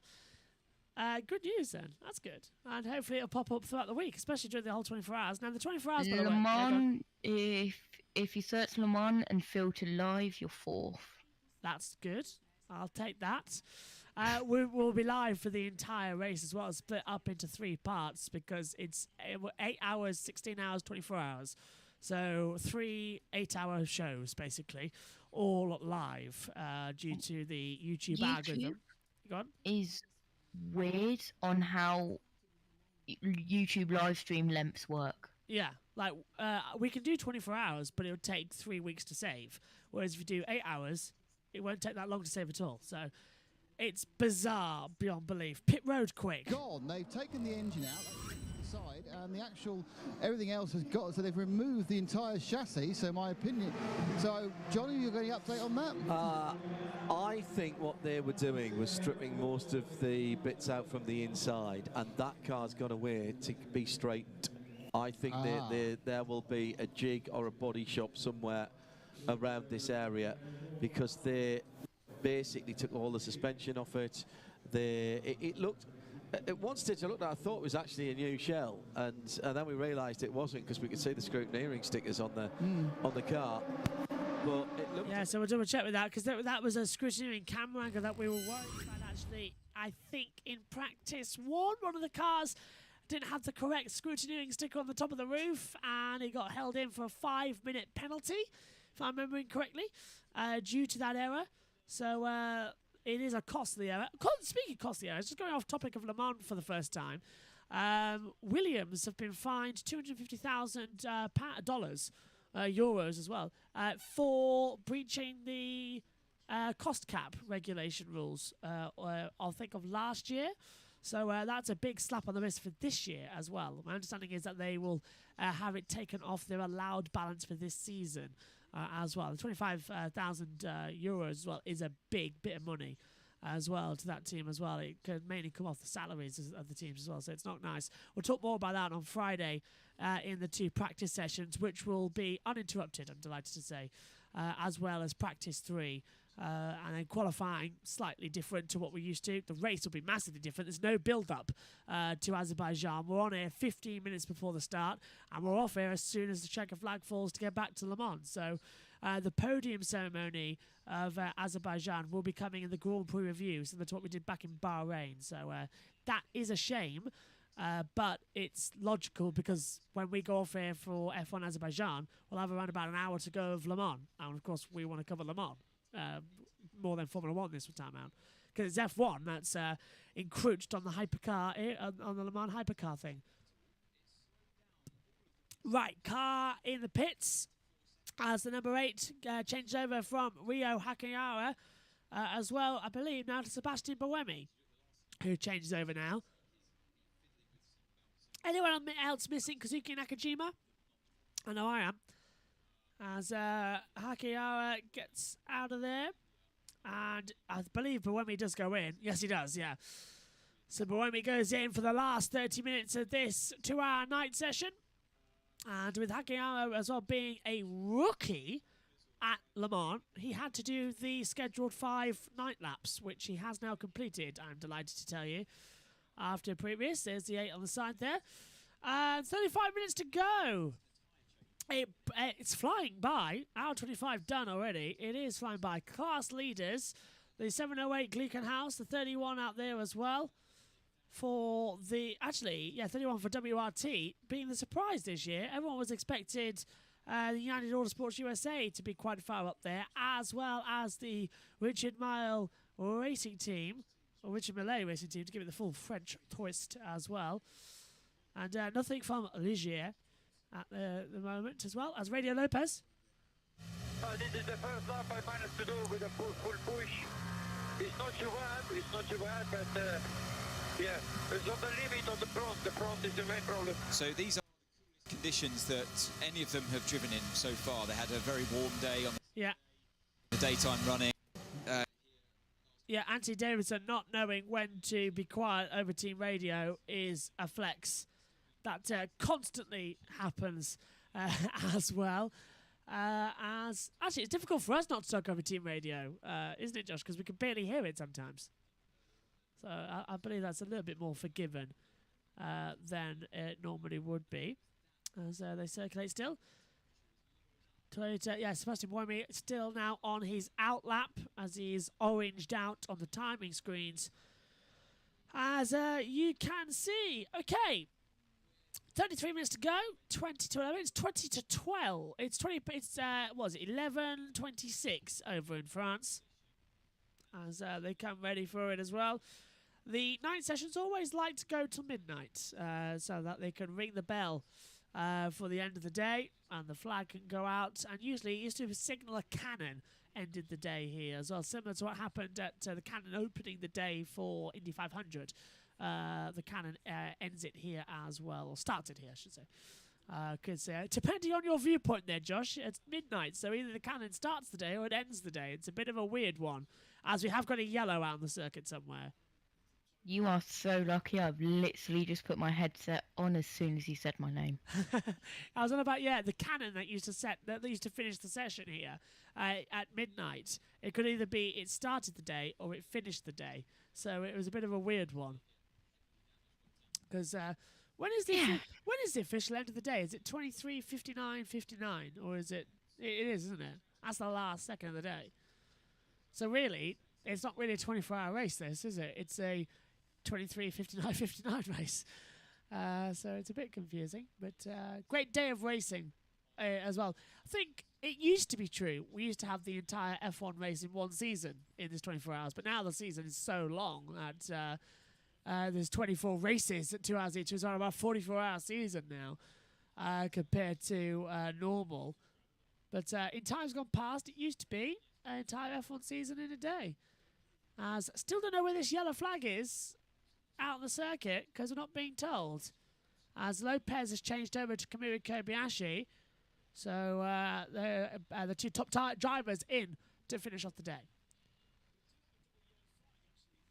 Yeah, no idea where that yellow is. Being told in my ear slows. I think. Sorry, I'm just getting confusing messages in my earphones. We've got a car stopped at Aranage and Mulsanne corner, and I think we're going slow zone. That's what I'm hearing from my earphones. But no, we've gone green. So whatever that was, it's gone away. So maybe they were going to go slow zone, and the cars managed to get out of it. But likely we won't know thanks to the limited cameras that are out on the circuit. That's a shame. But Vector Sport are back into the pits, and are just having a bit of a change there.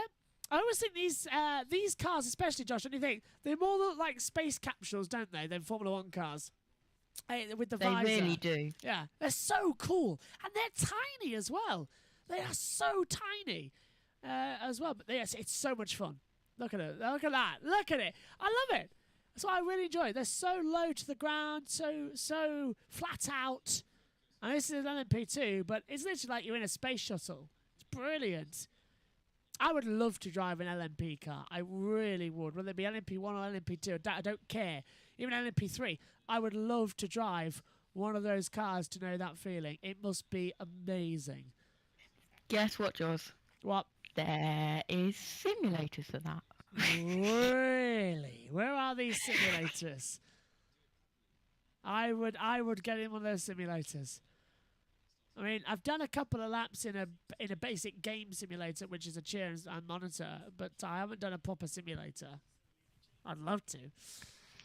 There's probably one at a factory somewhere. Where's Ginetta? Ginetta is. I'll go to Ginetta. They'll have one, won't they? Because half these, or maybe looking at Gibson. Or yeah, I'm saying Gibson. They'll probably have some because then they have all of the LMP2 field cars running as well. As LMP2 is a spec car field, so I'll definitely go there as they come through. One of the Toyotas had another problem down at the Mulsanne corner. So that might explain that second yellow with another Toyota going down there. I understand it's Kamui Kobayashi on an out lap where he's gone off. So maybe he's had a lock up and come back on the circuit. So that another yellow. Yeah, flashed on just as I was about to say. Yeah, and green again. So yellow was out for a total of 4 seconds before the green flag came back out. So no idea where that flashed by. Anyway, Gibson racing into the Glickenhaus coming to the pit lane now as well with Richard Westbrook in the Glickenhaus 007 LMH as well. Half hour to go in this one as number 3 LMP2 gets let's get an update with Radio Le Mans in a few seconds time. I think we'll have it as it's half past the hour. Just waiting for them to go through. We'll pass over to them and have a full update. Right, let's have a listen. It should be here soon. Let's crack on then with the update, and it is Glickenhaus at the top with Pipo Derani in the number 708. That time that was done quite some time ago. And in second place, Toyota Gazoo Racing in the number 8. Number 7 is in third. 709 in the pits in fourth, and the Alpine in fifth.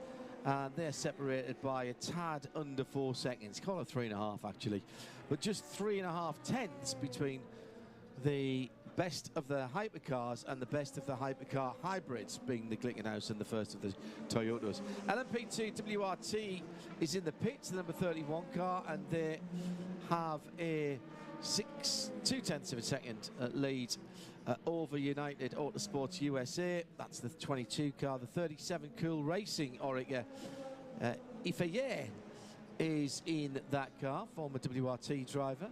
He's just another 10th further back. Another 10th further back from there, Lorenzo Colombo for Prema Orland team, linked with Ferrari for next year. Algarve Pro Racing, John Falb. Sophia Flush talking about him earlier on. He's taking over the number 47, 6th position in LMP2, and that's the best of the Pro-Am cars, and the 3:33.7 set by his teammate just before he got into that car. In LMGTE Pro, Corvette Porsche Corvette is 63.91 and 64, and there's a couple of tenths between first and second, and nothing at all between second and third. 53.669, 53.699. Then Riley Motorsports in the pit. Sam Bird brought that in a wee while ago. Kevin Estre for Porsche GT team in the 92 car in fifth. The top 6 made up of the AF Corsa number 52.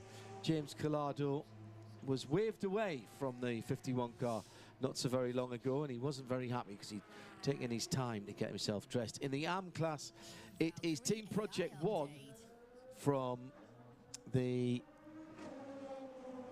that's the Porsche. Well, thanks for that from Radio Le Mans as well for their half-hour updates, as Eurosport going to go on another break there as well.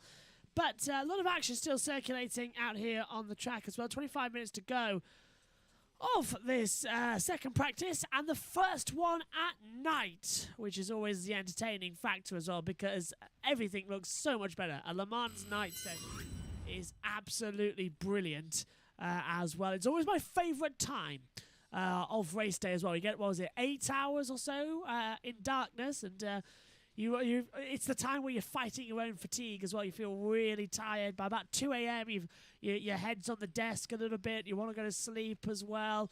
Drivers are off stint as well. They're all going to muscle around and get a massage. They want to go to sleep as well. And then all of a sudden, around about 4 a.m., you look up and all of a sudden the light starts to come up as well. The sun begins to rise. You get a little bit warmer. And it's like, honestly, it's like you get a second wind. Honestly, it's like you've had a night's sleep. You feel great. And then at the end of the day, you realise you've crashed so hard that your body isn't responding. It's like it's on a 5-second lag. Your brain isn't thinking straight. It's not talking correctly as well. You go for words and they're slightly slurred. It's a feeling, honestly, like you're drunk. It's hilarious to come forward, and you desperately try and go on, and then you head to bed, and then it's like you get a third wind because you're laying in bed, and all of a sudden you're wide awake again, and you can't sleep because your body's gone more than 30 hours without sleep. You're finally in bed and you just can't sleep. So it takes a long time to get to sleep, and then you wake up more tired than you when you're into bed. So it takes a long time to recover from a 24-hour race as well. And I really do feel sorry for the teams and the drivers as well, because as I wake up, was it 8 a.m. on race day, don't get to bed until 10 p.m., 11 p.m. then following night on Sunday. So that's well over 12, 32, 37, 38, 9 hours, as I was on about. On Sunday, I did 6. So Saturday night, I had 6 hours sleep, followed by a 6 a.m. to 11 p.m. day. Oh, that's not followed good. by 11 hours sleep. Yeah, you often find as well that you don't get much sleep the day after Le Mans. It's weird. You're also grumpy. You're very grumpy for about 3 days. Honestly, it's a bit of tension. Literally, like, I often say as well, it's like the rule: nobody speak to me for 3 days or ask me to do anything, because I will not have the restraint to be nice. I would just tell them to, frankly, go away, but a bit more attitude and a bit more swear words thrown in his way. So it is tricky, as I'm sure last weekend as well. Have you caught up on your sleep, by the way, after that long day?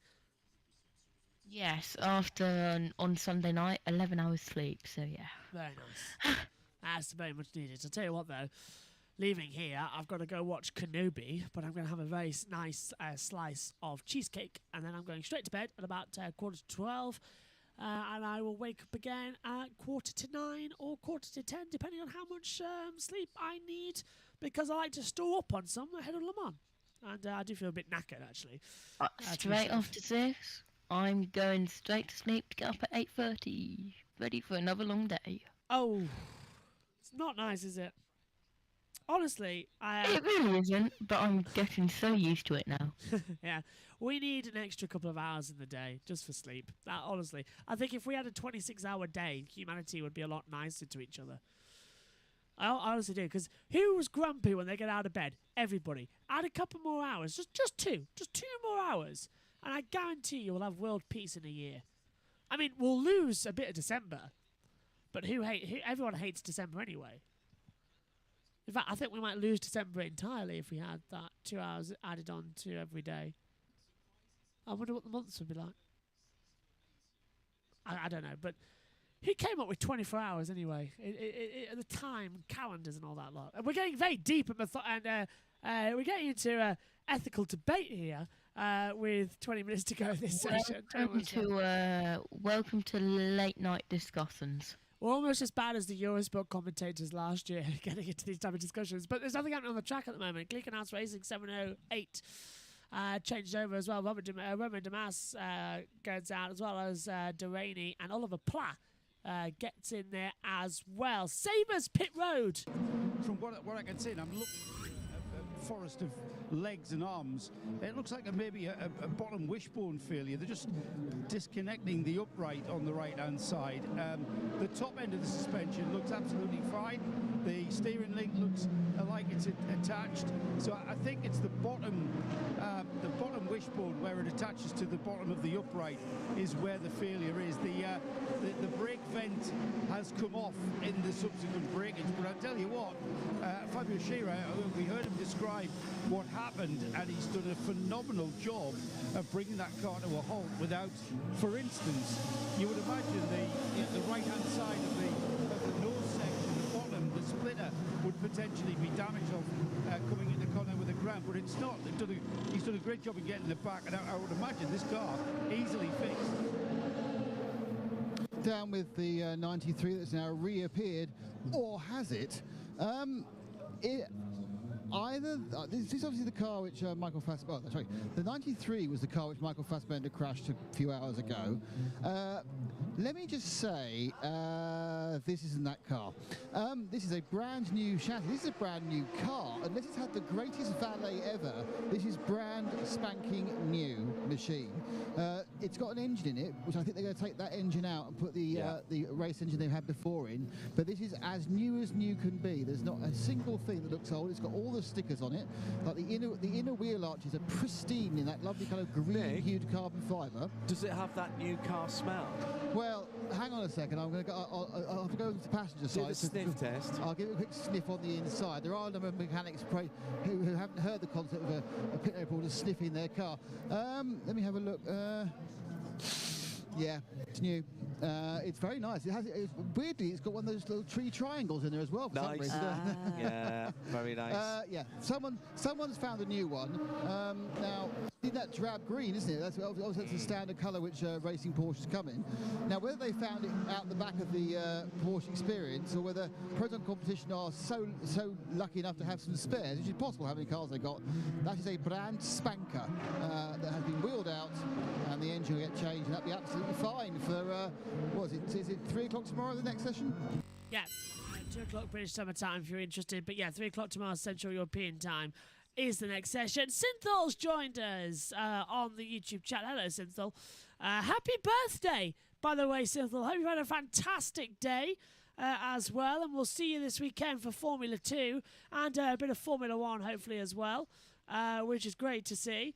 And hopefully you've had a great day. And I was happy that you've dropped in because I did want to say happy birthday to you on the air as well. So I know he had an exam as well. He mentioned, of course, 9 in a row. So hopefully you've had a great day. But yeah, happy birthday to Synthol in the chat also. If you know Synthol on the YouTube channel, send him a happy birthday as well. I mean, speaking of birthdays, Josh, isn't yours coming up in like a month or two? It's end of July, isn't it? If he's I thought it was because I've got it in my diary as you want to be in the box for FP3 as the COCOM. You said that back in testing, I believe, and I wrote it in the diary, and I haven't forgot it. I'm like an elephant. I said that months ago, yeah. I'm like an elephant. I remember everything as well as somebody reminded me a few days ago. I have a memory like an elephant. It's in the diary. Josh, co-commentator, FP3 France. So it's in there. Yep, got a great memory. Never forget anything. Unless you ask me what I did on Tuesday, which I know is yesterday, but I've got no idea. What did you do on Tuesday? I wrote some notes for Le Mans. I did some editing, and I think that's it. I can't remember what I did. I meant Thursday, but I've got no clue. But important things keep up in my head, and facts and stats I always remember as well. And if somebody tells me something and it wants me to remember it, I'll remember it. I don't forget. It's quite handy. So, yeah.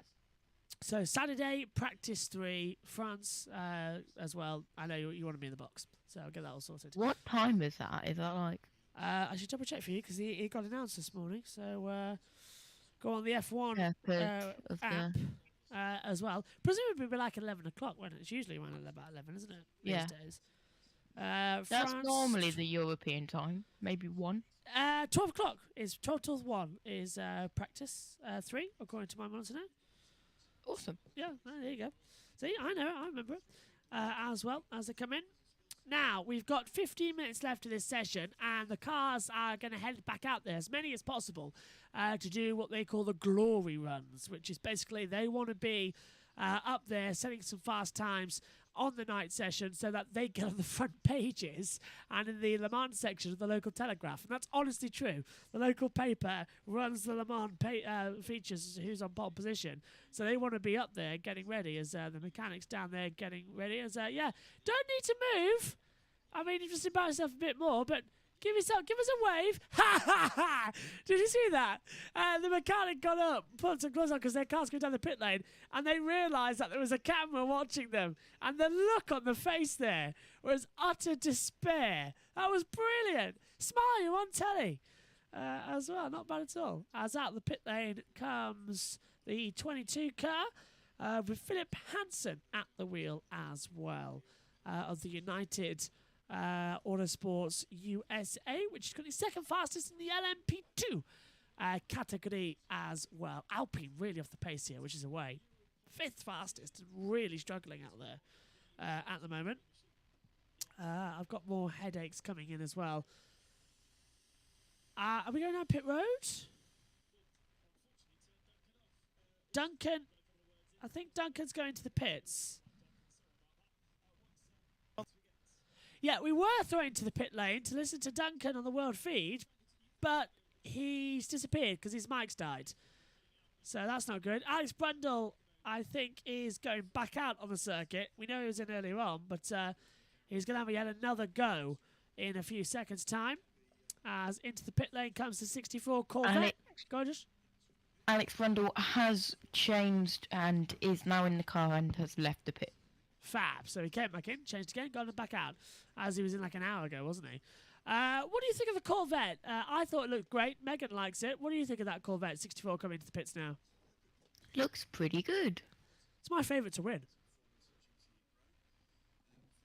That 63 and 64 Corvette look good. Yeah, they do look good. As Alexander Sims, I believe, comes out now. Yeah, and he was going in. I think it's Nick Tandy. Although it could be Miller as well. So it's not working. The driver checks the change. So we'll have to wait and keep an eye on that one as Sims gets out of it. And away they go. Shut the door correctly. Don't get the seatbelt trapped. Oh, he's got the seatbelt trapped. He can't shut the door. The door's come off its latch. Wow. Never seen that before. The door was hanging loose. As a little bit of a fuel change. Now they can change the wheels. You can't change the wheels when the fuel's been put in the car, is a rule that was introduced a number of years ago. So that's why the number 7 Toyota had just changed over as... Is it Nick Tandy? Yep, it is. Hey! I was right first time. I spent all last night looking at every single driver, getting the stats down. And there's, as I said, there's 184 drivers and 62 cars. I'm around about 17 cars into my notes that will be all completed for Saturday. So it's a long couple of days coming up. I haven't done anything today because it's been all busy. But tomorrow morning, I've got more time that I'm going to write them all down as well. But beautiful. And plus, I always think, oh, you have the notes ready for Le Mans, it's all wasted. But it's 24 hours. You're going to need an awful lot of notes for 24 hours. And there's a lot of dead air that you have to fill as well across it. So it's still getting good. Right. Toyota, a new front wing for the number 8. Right. Duncan has got his batteries changed, and so no more hissing, and just Duncan's voice. Go ahead. Yeah, sorry about that, guys. There's never a good time for a battery to fail, but yeah, the front right corner has now just been reattached here. What they've done is they've put all the wishbones on the car, and they have now picked it up right back up off the floor, and it's going on. Big chunky wiring loom as well, and to be honest, there's you would think there's a lot of room here, but when the car's still low on the ground, it's very difficult to get into all the bolts that are attached to the side of the actual tub for the suspension. There is a driver just about to get in the car just now. I think that's Pietro Fittipaldi who's getting in the car. Fabio Schira stands at the side with the sandwich and watches on after that little incident he had, but we're probably 5 minutes away, they're telling me, from getting this car back at the garage.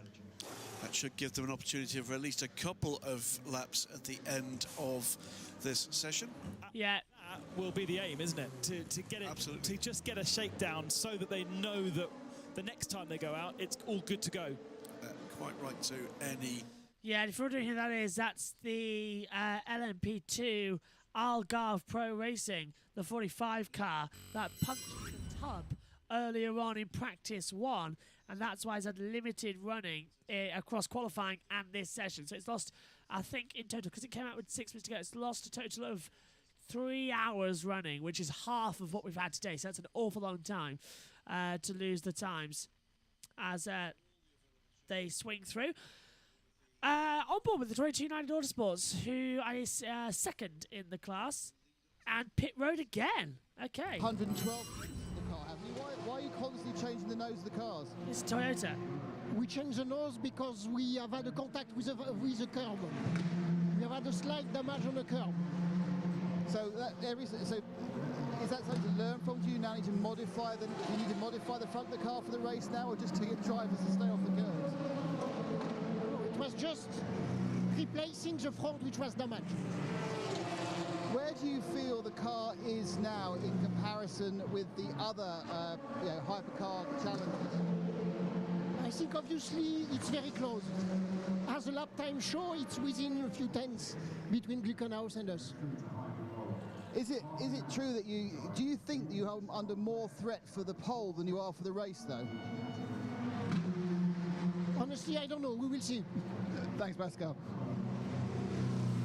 Pascal down there then talking as well with Hagerty Radio Le Mans, which we're taking some of the pit feed from this weekend.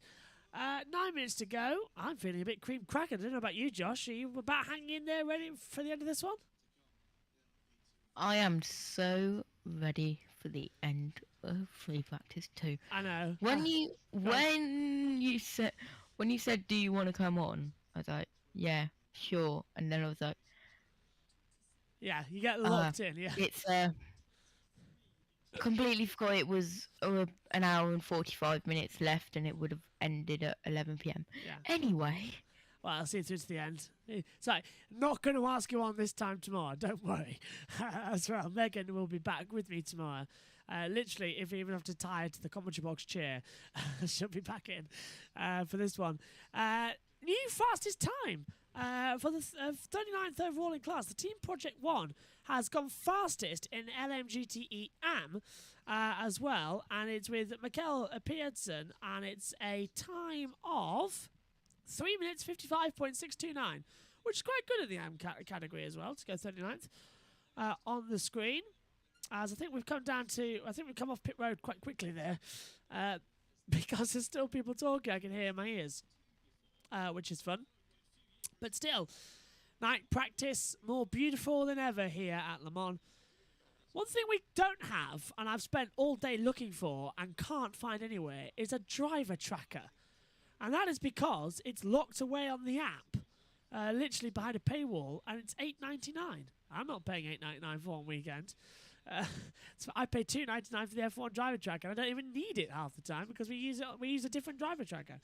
But I must admit, it's coming in handy in practice ones when the actual one fails and everything sort of goes a bit up in the air. As well, there is the Team Project 1 car as well out there, and one of the rookies. She's watching on as well, and Michaela is one of the rookies that is taking part. We'll have to do 5 laps at night, and I think she has done, looking at it. Yes, she has, on the drive time. But everyone is afraid of being papped this weekend as well. My personal favourites, Josh, I don't know if you've seen this before at Le Mans, during the night shifts as well, like really the night shifts, like 3 a.m. in the morning, you see the mechanics asleep in their little deck chairs that they get out, like beach chairs. That you see. It's absolutely hilarious. Have you seen that before? I have, and then when a driver comes into the pit stop, they're like, "Wake up! You've got work to do." I know, and it's literally like their eyes bolt open, and then it's how they can be so awake that quickly. I have no idea. And plus, how on earth they can sleep with all that noise going on. The pit lane at Le Mans is one of the most busiest I've ever heard. And when I say that, I mean the Silverstone pit lane that I was in at 2018, I was actually in the pit lane during the race, and I was at the back, and I was in the pit lane itself and in the garages. It is so loud. It's louder than Formula One's pit lane because at all the times you've got 62 odd cars flying up and down the pit lane, and it's constant noise. I left there, I think, with tinnitus. It was insane. And I've never ever experienced a feeling like it. I think definitely the World Endurance Championship is a better sporting event to go to than a Formula One race. And that's honestly saying something, because you get so much more access. For a basic ticket of general admission in World Endurance, you get to go into any grandstand, you get to go into any paddock, you get to go into the pit lane during a race as well. There is so much access you can get in FIA World Endurance compared to that of Formula One. It is amazing. I've said it before, if you want to go to a race, go to a World Endurance, because it's just better value for money. Honestly, it really is. It's such great teams and great reception as well. I never forget as well that one year that one of my colleagues I was with went into the VIP area of Ford in the GT40s and was watching some of the race, which was absolutely hilarious. And I wonder where he disappeared to, actually, as well. But yeah, that was hilarious. But yeah, I really miss it. You've been in a couple of pit lanes, Josh, as well, at tracks as well. What's the noisiest you've ever heard at a paddock? Probably Brands Hatch American Speedfest. I thought you were going to say Brands Hatch, you know, because it's like a bowl effect there, isn't it? You get an atmosphere. And aren't you there this weekend as well at the American event down at Brands Hatch? That's where you are on Sunday, isn't it? Yep. You looking forward to it? Yep. We got the offer before January the 30th, I believe. So we got 3 grandstand seats at Paddock Hill. Oh, beautiful place to watch a race. Paddock Hill Bend. So, yeah, I don't think commentary in a grandstand with NASCARs going around will be the best. Yeah, sadly not. Well, if it helps, you've chosen the best weekend where we're not covering the British Touring Car live. We're covering all the races delayed due to Le Mans and Formula One, because race 1 happens during the F1 race. Race 2 happens at the end of Le Mans, and race 3 happens during the IndyCar. So this, for one weekend only, no touring car will be live. And also, it is. Yeah, no qualifying. So busy. Yeah, it's on the busiest. Delighted to say though that Formula One will never happen on the same weekend again, and neither will MotoGP. So that's always best. It's such a busy Sunday, and I'm like, yeah, bye, have a great time. Busiest weekend of the year, and you've abandoned the box. Don't worry, it's fine. It's absolutely, because we're holding off everything until you get back anyway for touring cars, so they should still see the race. And don't worry about the timings as well. iPad's going to do it, and so is the iPhone for the driver tracker, so we're all good. Cool. We've had a lot of backup plans. Anyway, delighted to say that we're into the last 3 minutes. That blew away 5 minutes as well, while the drivers are circulating out there on the circuit, doing some low fuel runs. But no one's doing any improvement on times. They're about 4 seconds off the pace of what they've run at. Actually, saying that, Toyota Gazoo Racing are running around at 329.6s and 329.8s. Their fast lap times are 329.2 and 329.7. So they're on the ballpark. So the two Toyotas are blistering out there, trying to get the best of the last one. But in the UK, it's 10:58. Over in France, it's 11:58. 2 minutes to midnight here as well before the checkered flag will fly and the first day of Le Mans will conclude. And that is the APR squad building up their spare car, it seems, after the crash earlier on in the day. Are you sure that's a car? That looks more like a rocket to me. Well, it does, doesn't it? It's the 47 squad who had the problem, so they're building up the backup tub just in case, it looks like. So it looks like they're going to plan to change it over for tomorrow, which isn't great news. Right, let's get a quick update on what the weather looks like, despite it's beautiful and dry, but that's down at Radio Le Mans. We're going to go to them at one point. Delighted to say we haven't had any more rain falling in this session, although there was a chance of it in the weather forecast. Overnight, temperature dropping to 11 degrees, so not too chilly. Thursday, a little bit of sunshine, bit of cloud as well. 20% chance of a rain shower in the afternoon. Remember, we haven't got the Le Mans cars on till the middle of the afternoon. On Friday, it's a day off, a little less cloud, 24 degrees, but chance of an afternoon shower or maybe even a thunderstorm. Saturday and Sunday, barely any chance of rain, 1 and 2%. 26 degrees on Saturday, dropping to 14 overnight, and 25 and full sun on Sunday. Well, don't they know how to spoil the party, eh, Josh? I was hoping for some rain on over the race to liven things up a bit at the start, but bone dry. We're going to have to do something about that, aren't we? Get some sprinklers. Where's the artificial? That's what we need. Artificial sprinklers and fast. Okay, countdown. 5 seconds. 4, 3, 2, 1. And the checkered flag is out. It's midnight here at Le Mans, and it concludes the first day of running for this 90th event here at the Le Mans Circuit de la South. Checkered flag is out. And by the way, if you're wondering as well, I don't believe we're going to be seeing the man on the track with the checkered flag this year due to what happened last year where he nearly got killed as well. So I think he's standing, behind the pit wall this year. Or he's standing on the same part of the track where the tricolor flies at the start of the race. But looks like the 93 Proton competition that Michael Fassbender destroyed this morning is having a complete rebuild. That was in this qualifying session that Red Flag did. So Michael Fassbender will get a new car tomorrow as well as the rest of the team. But that's it. Session over, Josh. Flags out there. Interesting first session as well as they all fly by. First session at night, I should point out. What's your overall feeling then? Are we going to have an interesting week ahead of us, or is that pretty much all done and dusted now? Qualifying tomorrow, then they'll just get through, sleep, and get ready for the race. I think we need rain in the race. I do. That's what we need. Spice things up, because otherwise it'd be a very long 24 hours as well. But they're coming through as a couple of runs now for the Toyotas. Took the line, I think, just before, so is on another run out here as well. And into the pits comes the Glickenhaus Racing squad. Oliver Pla comes in. Josh, if you need to disappear now because it's past 11, you can, and I'll just wait for the cars to come in and do the results because there's nothing else to talk about. But do you need to disappear now, or are you all right? No, I'm fine. All right, we'll go on. Won't be on for long, just about 4 more minutes, not too bad, as the cars will circulate and come back into the pit lane.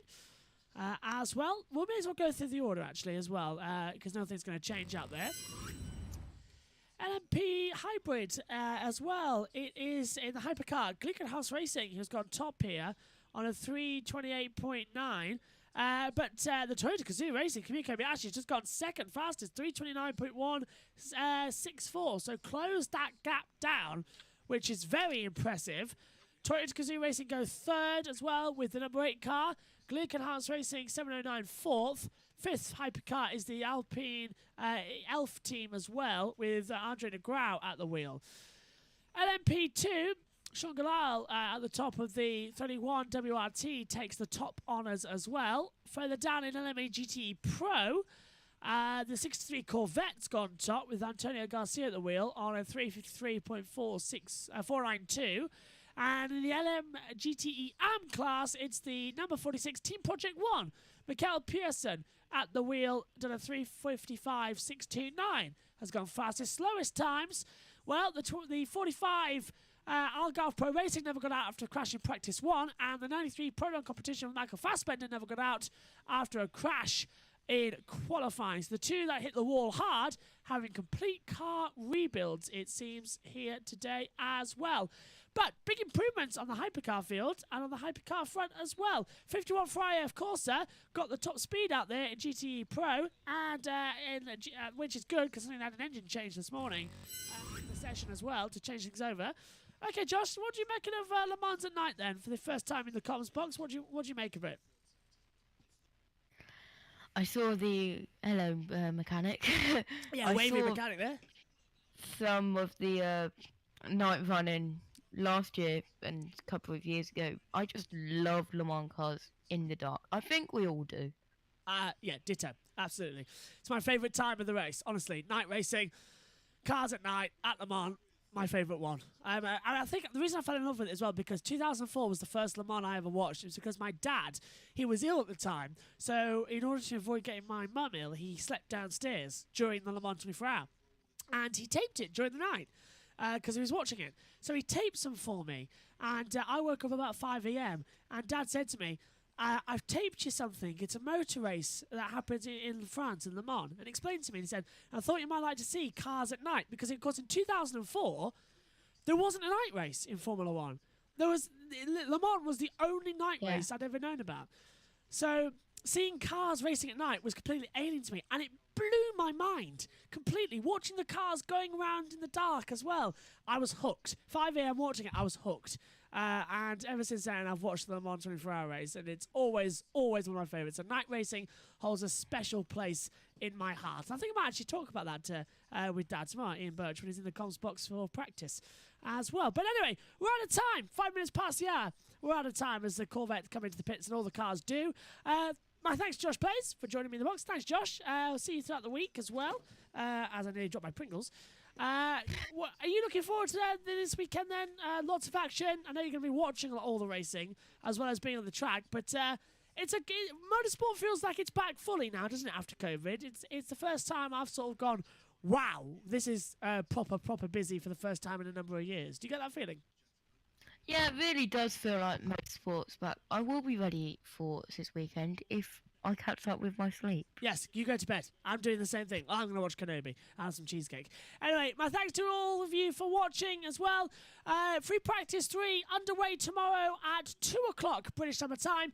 But it's easy. All you've got to do is to go into the YouTube channel section, hit subscribe and hit the notification bell. And every time we go live, you'll get the announcement as well. You can also click the Notify Me button on the upcoming YouTube streams of Le Mans on the main page, and you'll know where to find us as well. It's as simple as possible to help you as well. Into the Pits comes the 31 as well. That's top the running order as well in LMP2. My thanks to all of you at home.